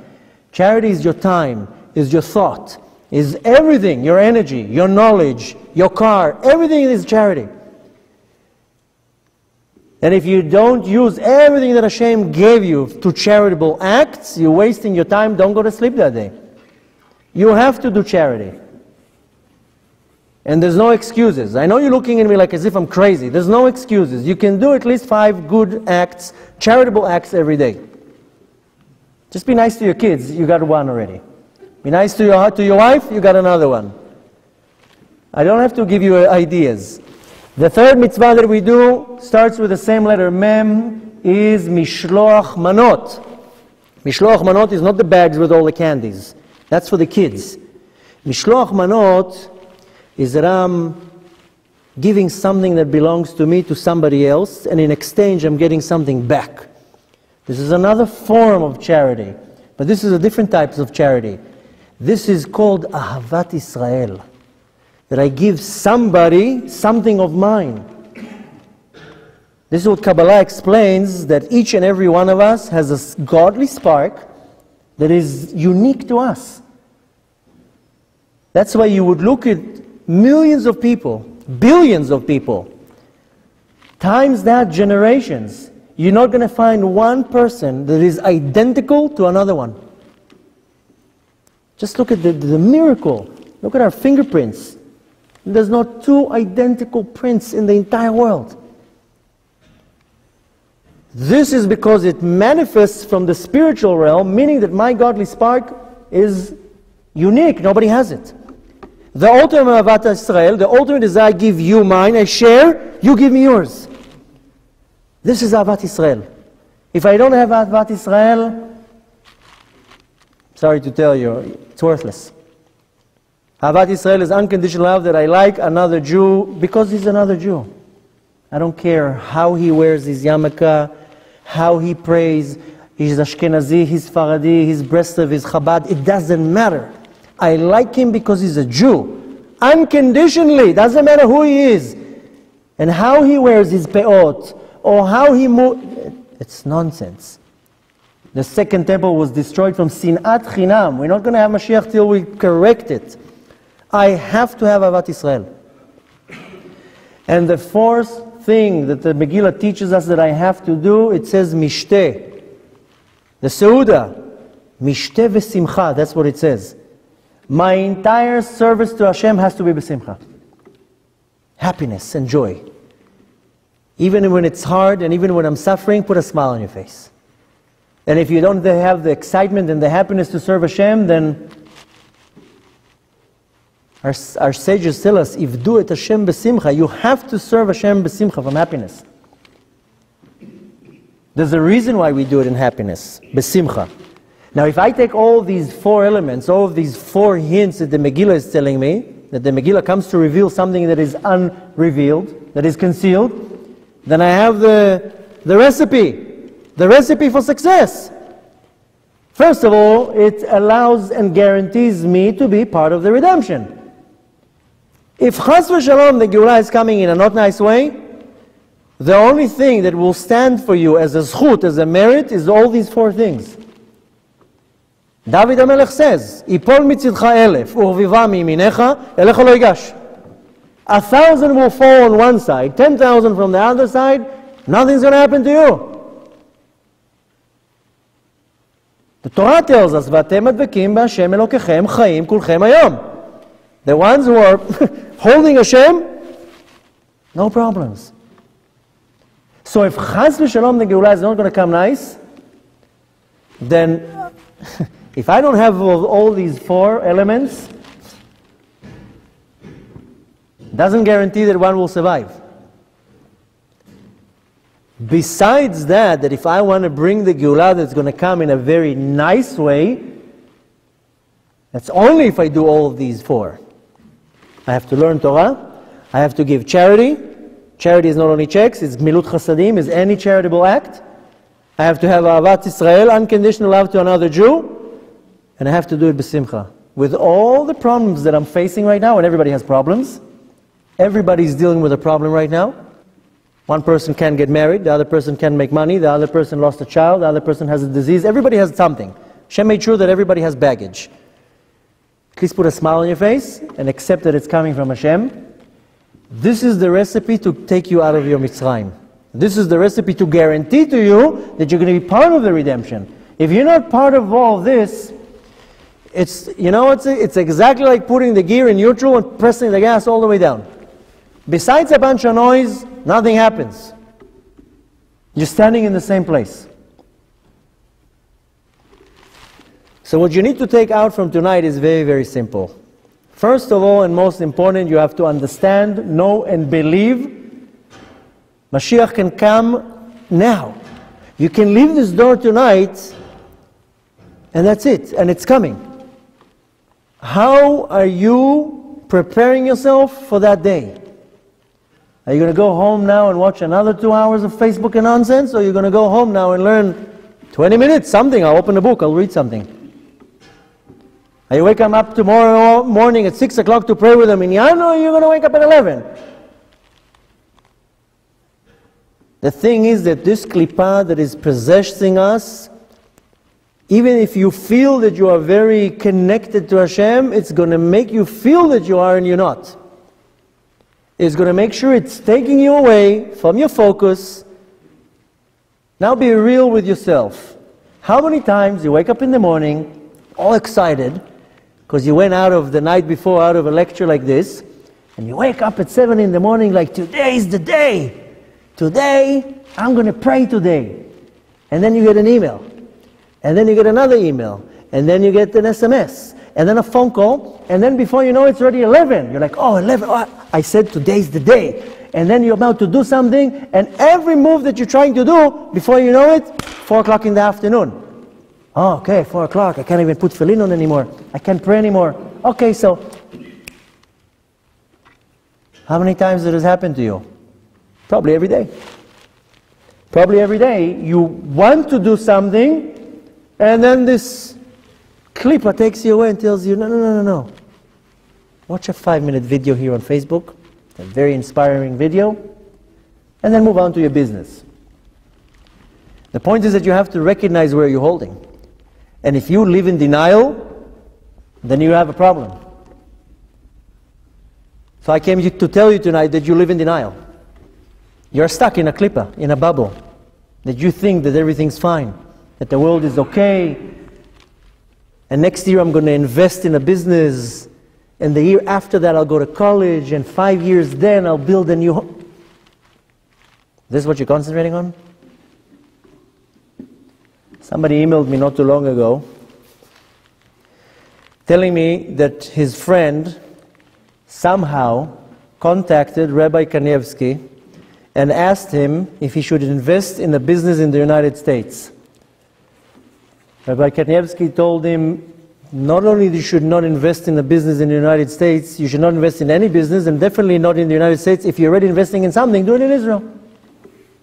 The United States? The answer he got was basically don't. This guy emails me and asks me what I think. And I told him, you got an answer from one of the greatest rabbis in our generations, and he told your friend not to do it. You're asking me? Why me? No, I just wanted to make sure it's a good answer. Yes, it is a good answer. If one of the leaders of our generation tells you not to do it, you listen. And I told him, and my opinion is, invest in a business. You have money, you pack a bag, you go to Israel, you park in a yeshiva, you throw your phone to the ocean, and you sit and learn Torah till Moshiach comes. Invest in a business? You are in denial. You are all in denial if your plans are college and business, and I'm going to invest here and buy this. I'm sorry to tell you, you're in denial. The reality is that when you wake up in the morning, you should be like, okay, what am I doing today? How many hours am I studying of Torah today? Let me call whoever I can help them. You need help? You need a ride? I'll help you. What do you need to do? I'm here. That's not living in denial. living the reality is that maybe it's coming today. I have to make sure that I'm ready. So you have to wake up from your dream. You have to wake up from the state of exile where you are stuck in and understand this is not a joke. This is not a fairy tale. This is not something that we've been hearing for 2,000 years. This is the reality. And if you live in some type of state of denial, I don't know what to tell you. That's why I came to wake you up. I already made Aliyah a year ago. I live in Israel. I come here every few weeks to wake a few people up and run back home. The reality is, I'm sorry to tell you, and I'm repeating it over and over, but that's the only way to say it. You are living in some type of a dream, because if you're not 100% devoted now to serving Hashem, then you're stuck in this klipa, and you need to bang yourself on your head every day and understand that the Geulah is happening any second. Trust me, you do not want to get the message on your phone, He's here! Now what? You know, a lot of people ask me, why did you do Aliyah to Eretz Israel? Besides that, I don't trust this country at all. I don't want to stay here one more second than what I had to. Let's assume, Be'ezrat Hashem, the Geulah is coming in a very nice way. Why should I be stuck in this country on a waiting list to catch a plane to Israel? You know what a waiting list is going to be to fly to Israel? There's not enough planes in the world to take 6 million people to Israel. There's not enough runways. You ever saw the airport in Israel? It's some dinky airport. There's one runway. How all the planes are going to land? So it's going to take you half a year to come to Israel. In the meantime, we're going to be partying in Yerushalayim. I want to see the first sacrifice that Moshiach slaughters the Parah Adumah, the red heifer. I want to see it. I don't want to see it live. Streaming, I want to see it live. So I'm preparing already now the ground. Why should I run away? Why should I pack my bags the last minute? And if bemet it's going to happen that we're going to go on clouds, fine. So I'll take a ride on a cloud too. But I'm not taking chances. So yeah, I also was in the same state of mind. You know, the business is here and the kids have a lot of friends. So what? 70 years ago, 80% of our nation was murdered because they were stuck in the same denial. My family is a Holocaust survivors. My grandmother ran away from Germany, from the heart of the fire, the night before Kristallnacht, the night before it erupted. You know, I'm going to share with you something personal. When she came to my wedding, that took place here in New York 12 years ago, she looked around and she told me, take whatever you need from this place and, excuse my language, get the hell out of here. That's what she told me 12 years ago. And she told me, you know why? Because what I see now is what I saw in Berlin in 1932, 1933, 1934. That's what she told me then. And she told me, oh, but you don't think people came to warn us? All the time people came and told us, listen, this guy's a nut. He's crazy. No, everything's fine. Look at us here.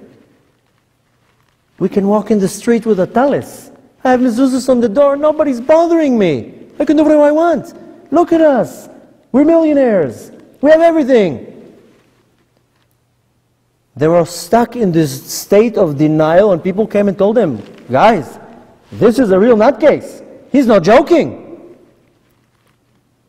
And 90% stayed behind. Very few people packed their bags and they left. My grandmother was 17. She wasn't a 3-year-old that doesn't remember everything. She was 17. She told me, I remember in the beginning everything was good. And we were millionaires. And we had everything. And we had 3 maids, and we had this and we had that, and then it started with little things. We weren't allowed to play with the German kids. Then in the ballet class, it had to be one group is the Jews, one group is the non-Jews. Then in school, we had to sit on one side. And every couple months a new thing came, and everybody was in this denial. And they were lucky enough to live the night before to run away. And the rest of the 80% were stuck behind. And history repeats itself. Just look at history and you see that every generation we have a Haman, we have a Holocaust, we have something coming to quench us. And you know who brings it on ourselves? Us. We do it. We arouse this power on ourselves. That's how the spiritual world works. Whatever I am going through, whatever I'm experiencing, I'm bringing on myself. Don't think that Hashem, people say, oh, God is punishing me. God is not punishing you. You are doing some type of an action and you're bringing on yourself a reaction. Bang your head at the wall, guarantee you're going to have a headache. Can you blame the wall? Is the wall punishing you? No. You banged the head at the wall. So you have a headache. Same thing in this world. I do an action, I right away get a reaction. I desecrate Shabbat, boom, I get a stira to my face, a slap to my face. Don't come to the Master of the Universe and complain.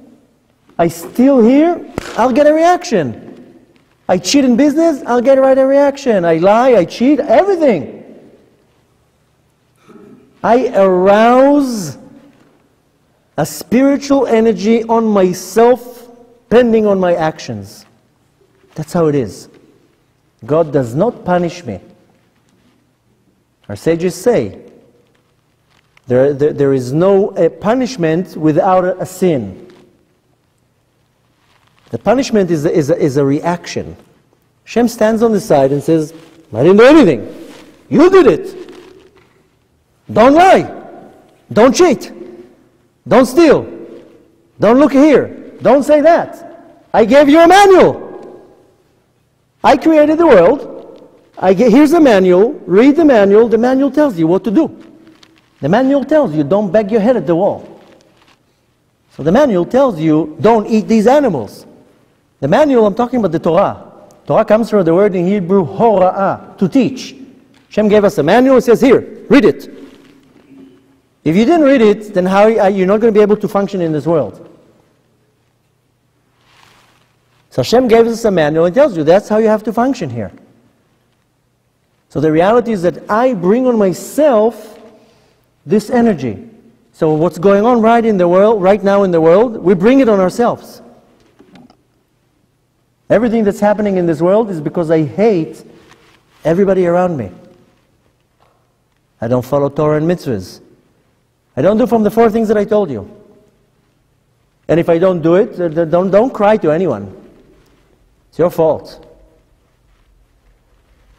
So the thing is that we have the option and the ability to bring on ourselves the Geulah to come in a nice way.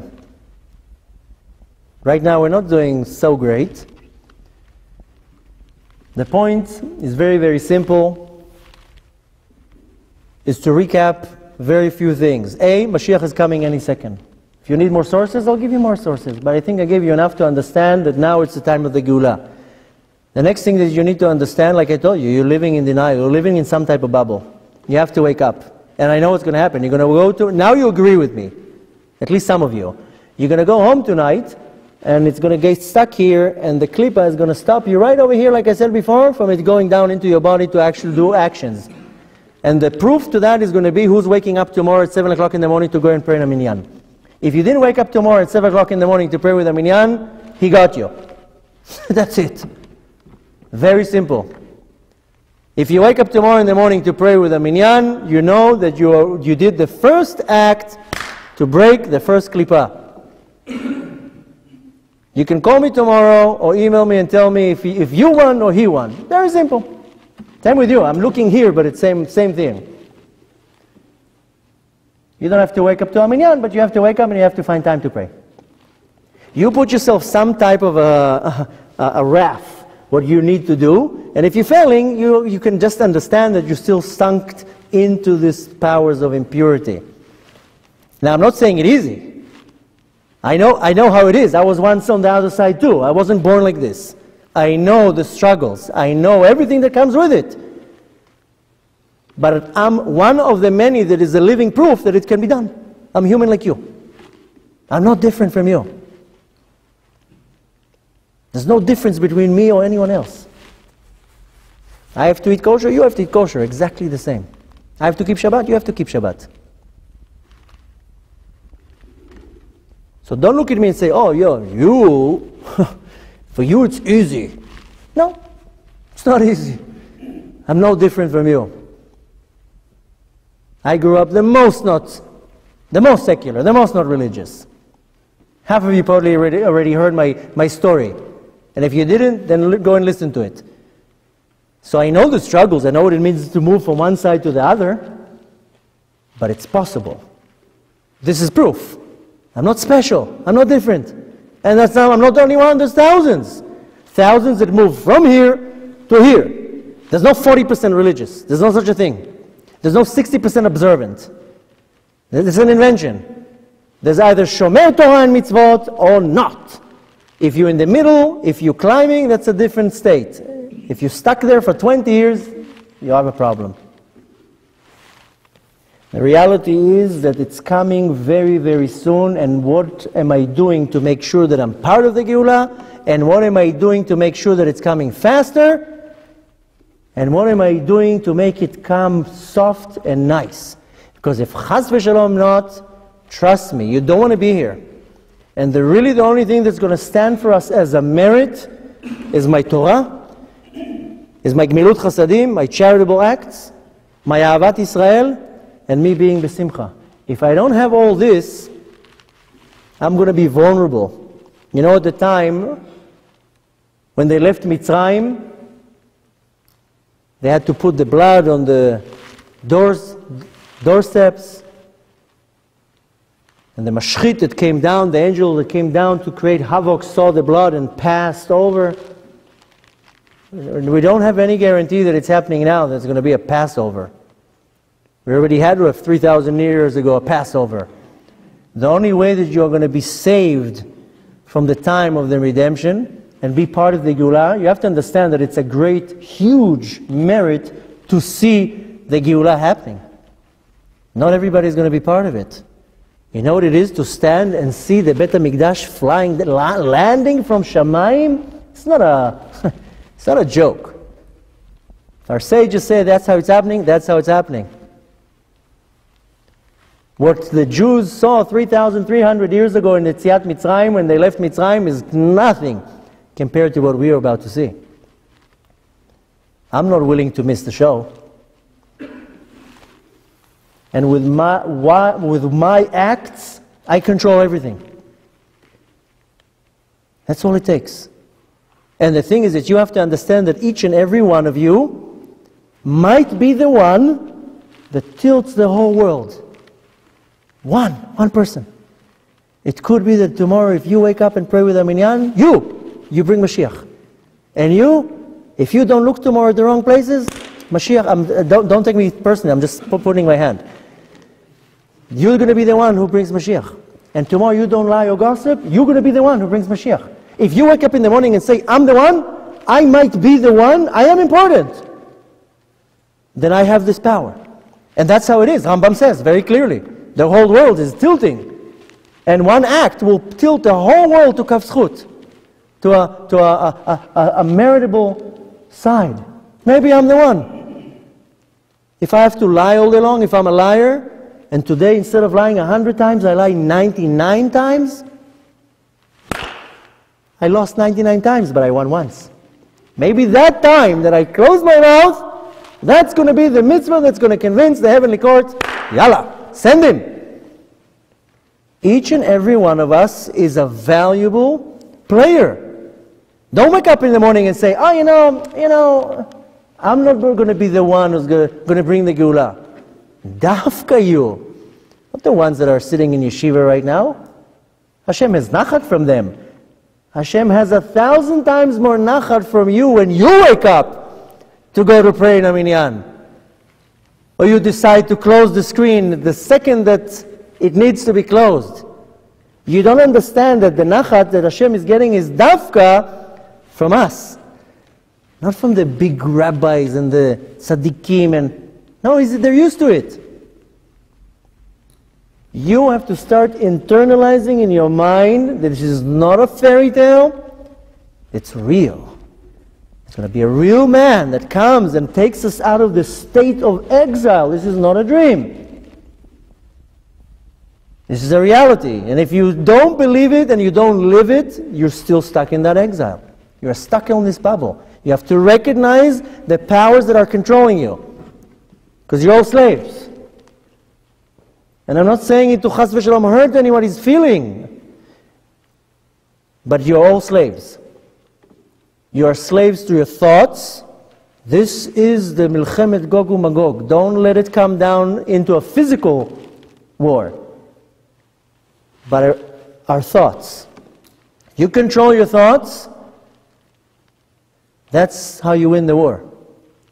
It's not about how many mitzvot you do. It's what's going on in your mind. The mitzvot are just as important, but it's more what's going on in your mind. Hate, and jealousy, and anger, and animosity, and holding grudge, and all these things that are in my mind constantly. That's the main war. And the war is controlling I'm controlled, our minds are programmed and controlled. And don't look at me like I'm crazy. That's the reality. And until you realize that that's the reality, you're still stuck in there. You're stuck in Mitzrayim. So to sum it up, Mashiach is coming any moment. Start getting ready. This is not a joke.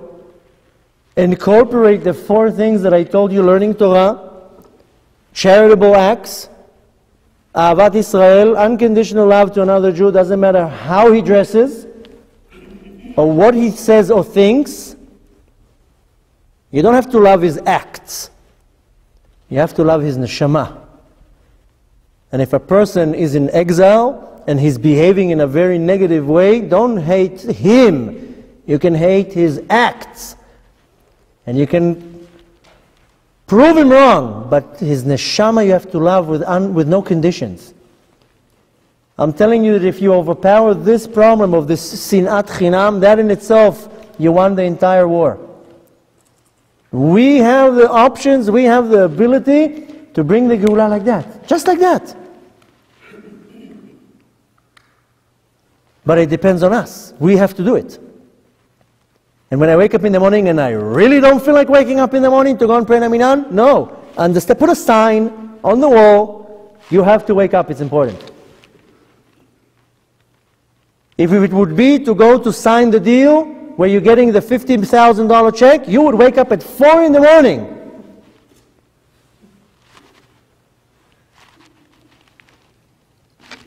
If it's the day that you're getting the Mercedes, 3 o'clock in the morning, you're already ready. What's the difference? Here you're getting $50 billion worth of mitzvot, and here you're getting some nothing. So it's all in your mind. You have to use all the tools that Hashem gave us. The only way to really win this war is only Torah. If you don't have 2 hours of Torah in your brain every day, you don't have koach to fight it. It's too strong. You can't fight it face to face. It's too hard. It's like putting yourself in the ring with Mike Tyson. 1 punch and you're on the floor. That's you trying to fight your Yetzer Hara. No, don't try even. You have to come from the back door. David HaMelech says, "Im gvar tamim titamam." If a person is in your level, a person is using the word tamim. Tamim means innocent. Tamim is also a person that is in your level. Im gvar tamim titamam. Somebody is in your level, then you deal with him the same way. Valim ikesh titpatal. Somebody who's stubborn, you go in all the tricky ways. So you cannot handle your Yetzer Hara face to face. He's going to rip you to pieces in a minute. You have to come from the back door. You have to be tricky. And you inject into your soul every day Torah. It's the only way to fight it. You all know what I'm talking about. I don't need to say it. The only way to fight it is only Torah. Torah is the tool to give me all that I need. Yeah, sometimes it's very boring laws. If I say it with my mouth, I become united with God. My sechel, my intellect, gets united with the sechel, with the intellect of Hashem. So I'm not making these things up. This is facts. It's written in all the holy books. You learn Torah. While you learn Torah, I'm not talking about watching the screen. Screen, I told you, there's a klipa in the screen. Screen, you let it play while you work or while you do whatever. Torah is in a book. You have to say it with your mouth. And when you're injecting this Torah into your brain, into your neshama, that's where you have the power to fight your thoughts. Same with you, it's the same thing. Women, it's much easier. They don't have to do so much. Women are already created in a much higher level. A woman can achieve what a man does the entire day with 3 times a day of praying and tefillin and talit and Torah and all the things that a man do. A woman does it with one thing, with one mitzvah. She covers the whole thing. All she has to be is be modest. That's it. With her modesty is not only the dress and the long sleeves. Pure thoughts. That's also modesty. Pure mouth. Modesty is not only the dress. Women have it much, much easier. Women have to light candles on Shabbat. With one mitzvah, she can grab thousands of mitzvot. The power of lighting a candle. That's it. Striking a match. But it's not only the striking of the match, it's the state of mind that she is when she's striking the match. And it's not in the 18 minutes. Okay? It's before the 18 minutes. Don't say, oh, I have 18 minutes. No, you accept the Shabbat before.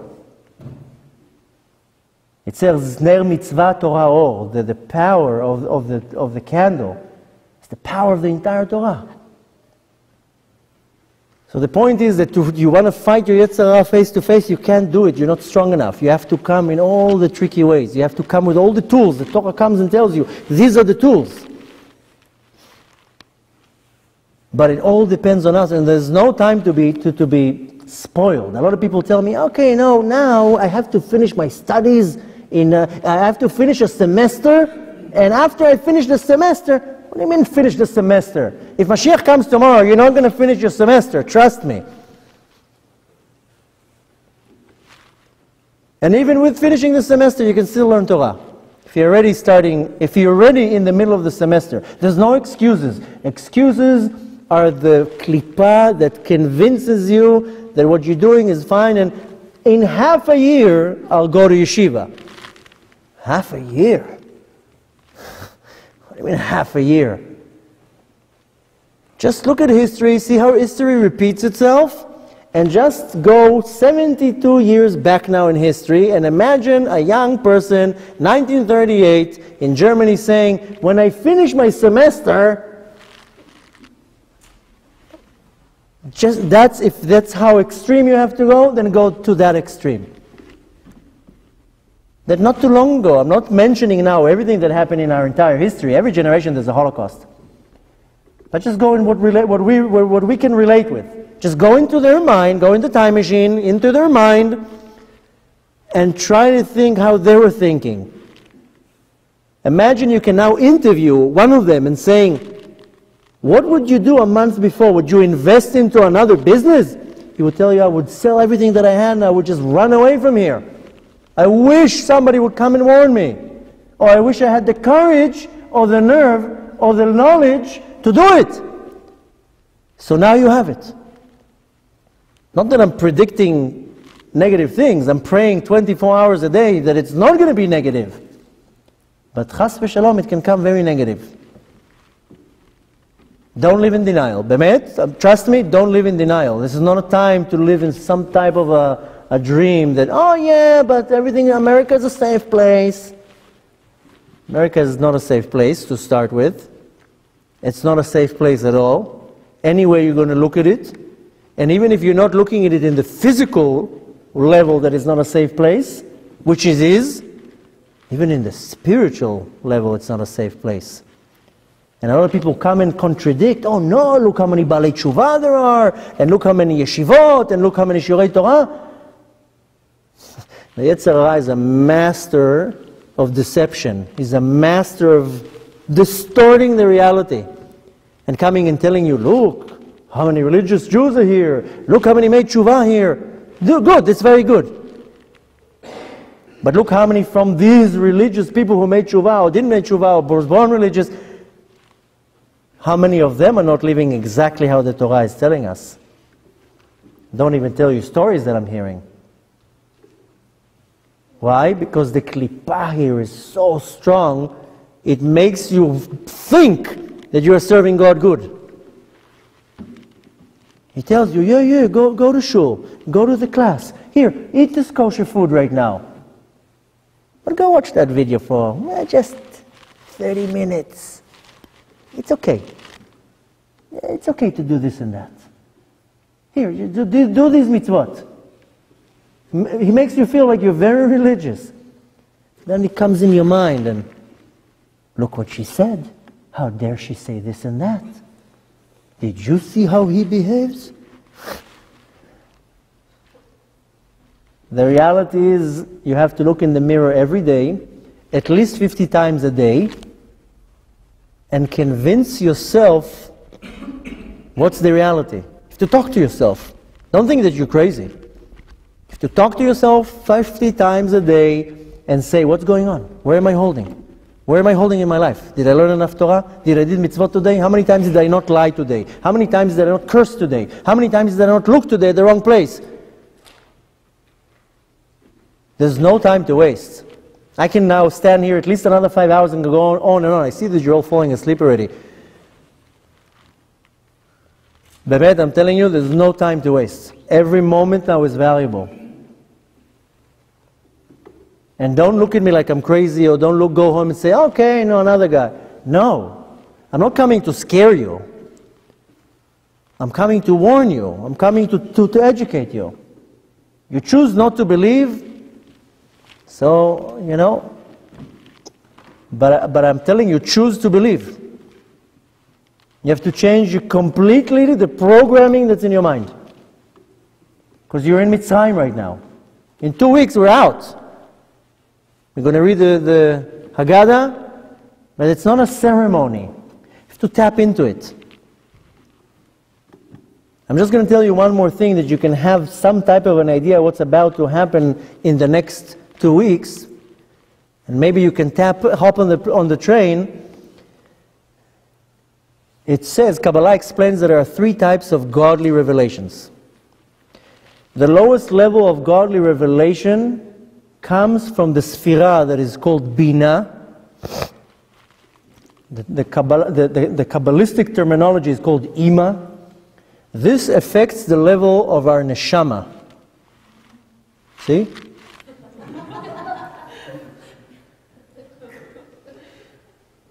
A higher level of godly revelation comes from the Sphira of Chokhmah.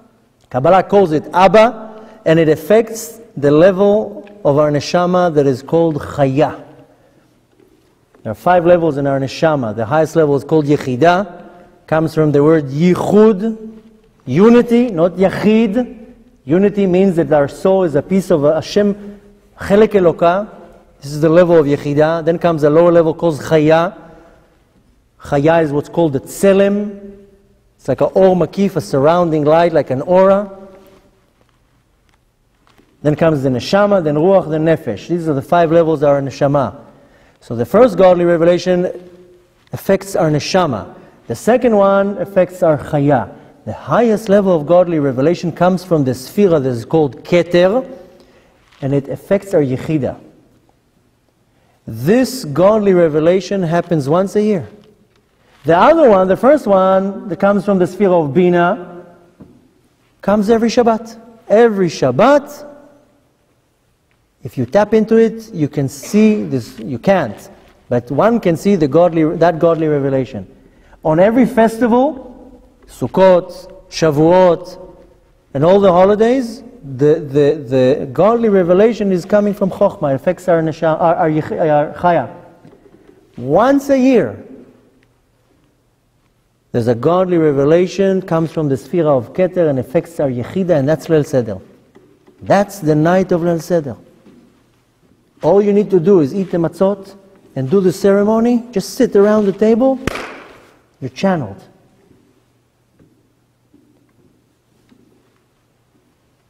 The Rabbi from Kamarna comes and explains that for each one of this godly revelation, it affects one type of love that we have in our neshama, in our soul. The lowest level of this revelation affects our neshama. That godly revelation comes on Shabbat, and it affects the love that is called Ahavat Torah, the love for the Torah. Amazingly, you would see that a person can be not even religious at all, doesn't observe anything, but on Shabbat he has some type of an arousement for Torah. You see it, Bechlal, for people who are a little bit more observant, Dafka on Shabbat, they have this excitement to learn Torah. They enjoy the shiur Torah in the shul. They enjoy the drasha that the rabbi is talking about. Why? Because there's some type of an enlightenment that they feel, and you have this closeness and an arousement for love for the Torah. The second type of godly revelation comes on Rosh Chodesh, comes on all the festivals. This affects our chaya. So the Rabbi from Kamarna explains that arouses a love that is called Ahavat Hashem, loving Hashem. So you see that on festivals, on Rosh Chodesh, a person gets all aroused and he's like, that's it, this is the time, I'm doing it, I'm going to do this, I'm going to do that, and you get all excited, loving Hashem. And the third type of godly revelation arouses a love that is called Ahavat Israel, the most forgettable love, the love that most people don't really feel. But this is the love that really allows us to go out of exile. The first exile from the first destruction of the Beit HaMikdash was because of three sins: idol worship, forbidden relations, and bloodshed. Since the sins were revealed, then the length of the exile was revealed. When they left Yerushalayim, there was a prophecy that they're going to be in exile for 70 years. The second destruction of the Holy Temple was because of one sin, Sinat Chinam. Since the sin is not revealed, because I can smile at you all day long, and inside I hate you, since the sin was not revealed, then the length of the exile is not revealed. And we are in exile up until today because of this sin. If we would correct this sin, right away we're out. The correction is Ahavat Chinam, Ahavat Israel. So to get aroused, to arouse this love of Ahavat Israel, it's not an easy thing. The reality is that if you look deep down inside yourself, you hate everything that is around you, that doesn't fit what you think. Somebody thinks different from you, you hate him right away. Somebody looks different, prays different, dresses different, right away there's a hate. That's why we're in exile. Once a year we have this godly revelation that arouses that love of Ahavat Israel. And it's happening in 2 weeks on Leil Seder. All you need to do is observe the holiday and participate in the Leil Seder. You get tapped in to this godly revelation that affects your Yechidah, the highest level in our soul, and arouses this love. To love every Jew unconditionally, and that should sustain you for the rest of the year. One night. There's such a high godly revelation that night that we see that it manifests even into the laws that we obey. You see that according to Halakha we don't say Kriyat Shema that night even. We leave the doors open. We're in a total different level. Leil Shimurim. And you know how you prepare for that day? You clean. You take a shmata and you clean. But you don't have to clean the dust. You have to clean from chametz.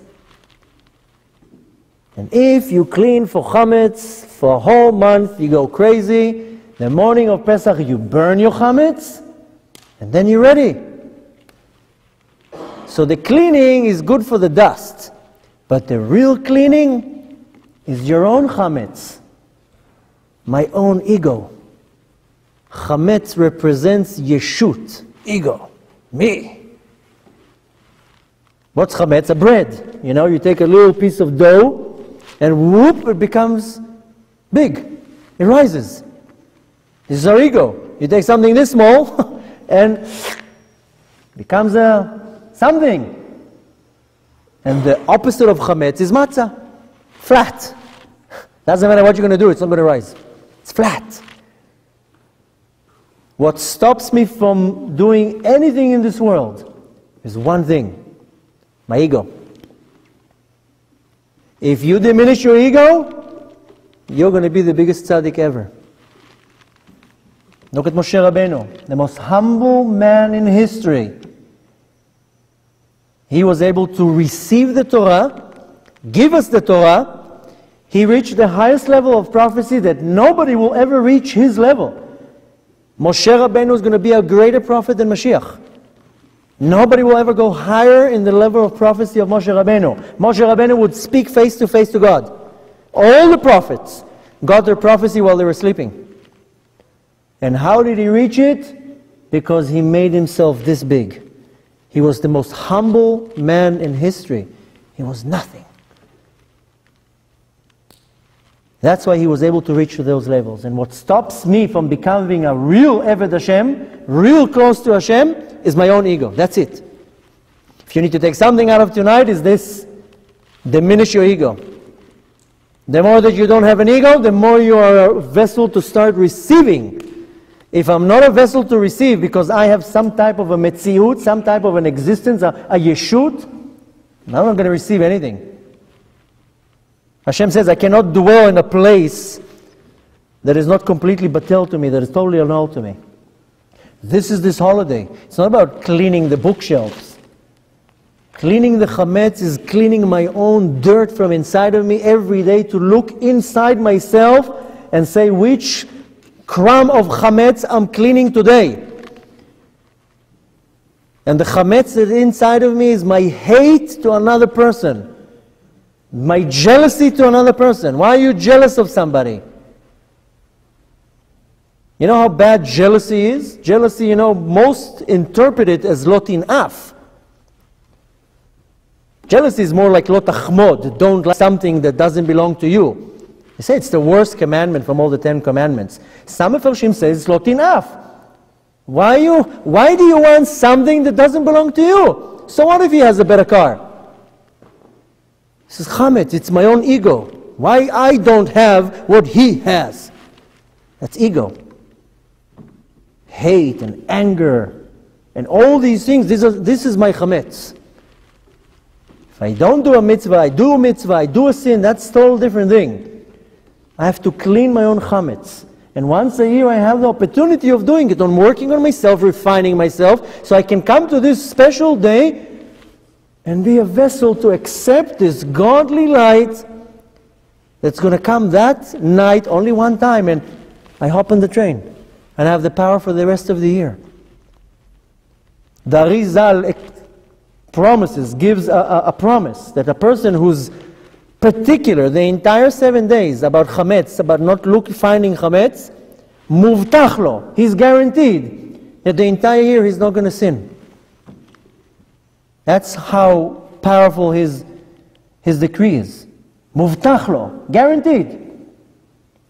1 week you have to be fanatic, that's it, you have power for the rest of the year. Such a godly revelation, and in this auspicious time, the only thing that can reverse our situation is only avat chinam. If you have to work on something, the most is my unconditional love to another Jew. Which, if you're looking at it, it all manifests to the same thing that I told you, learning Torah, charitable acts, everything, it's all the same thing. That's the way to bring the Geula. That's the way to be part of the redemption, and I have the merit to see it. That's what's going to give me the power to go out of my klipa, out of this comfort zone, that this klipa is controlling me. It's putting me in my comfort zone. Get out of your comfort zone. I know it's not comfortable to wake up at 6 in the morning. I know it's not comfortable. And it's not comfortable to give up all your little pleasures. But that's the only way to do it. And unfortunately, it says in the Gemara that if the generation is worthy, like I said before, the Geula is going to come in a very nice way. But if chas v'shalom, the generation is not worthy, ma'amid ani alehem melech, I'm going to put on them a king, shegzerotav kashot mishel Haman, that his decrees are harder than Haman. So right now we're already in the state that this klipa of Haman is controlling us. We cannot allow it that it will manifest into a real Haman. Because that's the only way that somebody wakes up. Unfortunately, we always wake up in history when we are pushed to a wall. If chas v'shalom this time you're going to be pushed to a wall, I don't want to even say. So you have to take it all serious. You have to take everything that you heard tonight. We're going to make sure the video goes online in the next couple of days, that you can put it in your car and listen to it 60 times a day, so you can start internalizing that the time is ticking. What am I doing? What am I doing? I have to do something. This is a state of emergency. This country and the chlal, the lie of the world, is covering the reality. You don't see the reality right now. Because if you are not fanatic in your avodat Hashem, you don't see the reality. Because if you would see chas v'shalom a gun to your head, you would do anything that needs to be done. And unfortunately, you know where you see the people who wake up? In the hospital. When chas v'shalom something happens, pitom everybody becomes Baba Sali. So the point is not to get to this point. Is to internalize in my limited space up here that now is the time. We don't see it right now with our eyes, but it's now the time, and I better get my act together. There's no time now. And I might not have enough time to jump from here to here, so at least reduce every day. I have to lie all the time, so today you lied 100 times, tomorrow 99 times, the next day 98 times. Today I failed 50 times and looking in the wrong place. Tomorrow I'm going to look 40 times at the wrong place. 40 times I'm going to fail. One time I'm going to close my eyes. Every step that you do is just bringing your own personal redemption and the entire redemption. When I'm looking to that direction, it's not that I'm not making you part of it. It's the same thing. The mechitza is only for the acts, and the behavior is the exact same thing. Each gender fights with a different yetzer hara. Doesn't matter. The point is that you have to leave this door tonight with a serious change in your mind. If you left this door tonight and you didn't take anything from here, I'm sorry to tell you, you are back in your exile, in your Mitzrayim. You are back controlled by this Haman that's controlling your thoughts in the war that we're going. Milchemet Gigim, the war of thoughts. It's all in your hands. And Bemet, there's no time.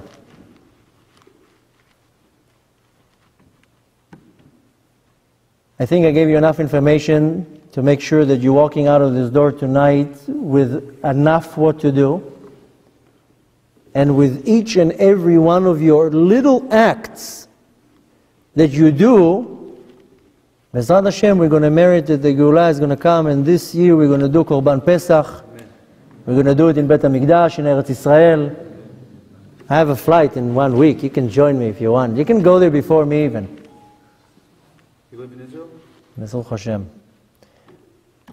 Listen, don't keep sleeping. I'm not joking. I came to wake you up. You are all sleeping. You got to wake up. You got to wake up. Either way you're looking at it, doesn't matter how you're looking at it. You have to wake up. You're all sleeping. So Bezrat Hashem, tonight when you're going to leave this door, you're going to put your alarm clock, spiritually and physically, and tonight, not tomorrow, tonight, we're going to already daven Arvit now, in a minyan, and when you go home, you're going to say Kriyat Shema Lamita, and when you wake up in the morning, you say Birkot HaShachar, and you go to pray in a minyan, and you do whatever you need to do, and you find the 2 hours tomorrow to learn Torah. You find it, you look for it. So you can't do tomorrow 2 hours? Okay, I'll give you a discount the first week, do 1 hour. Learning Torah is from a book. You make yourself a list, what do I need to do? I'm not joking. Take papers and you make a list. Okay, I have to do this, I have to do this. You have to work organized. It's the only way to do it. You don't know how to do it? You find yourself a rabbi that teaches you and gives you a, if a person wants to lose weight, he goes to a dietitian. The dietitian tells him, okay, for breakfast, don't eat this, eat this. For lunch, eat this. In the evening, you have to do exercise. So this, you got to go to a spiritual dietitian that tells you, okay, Shachris is at 7, Mincha is at 5, Ma'ariv is at 8, Torah class is at 6. He gives you the recipe, what you need to do. The Torah tells you, Aseh lecha rav, make yourself a rabbi that tells you what to do. You have to work with a system. Bezrat Hashem, Hashem should give you great success in all your paths. Everything that you want and dream for should be fulfilled. It should happen b'chesed v'rachamim, and we should merit to see the Geula coming right now with all of you together. We should celebrate Pesach in Eretz Israel. Bezrat Hashem, it should happen speedy in our time. Thank you very much.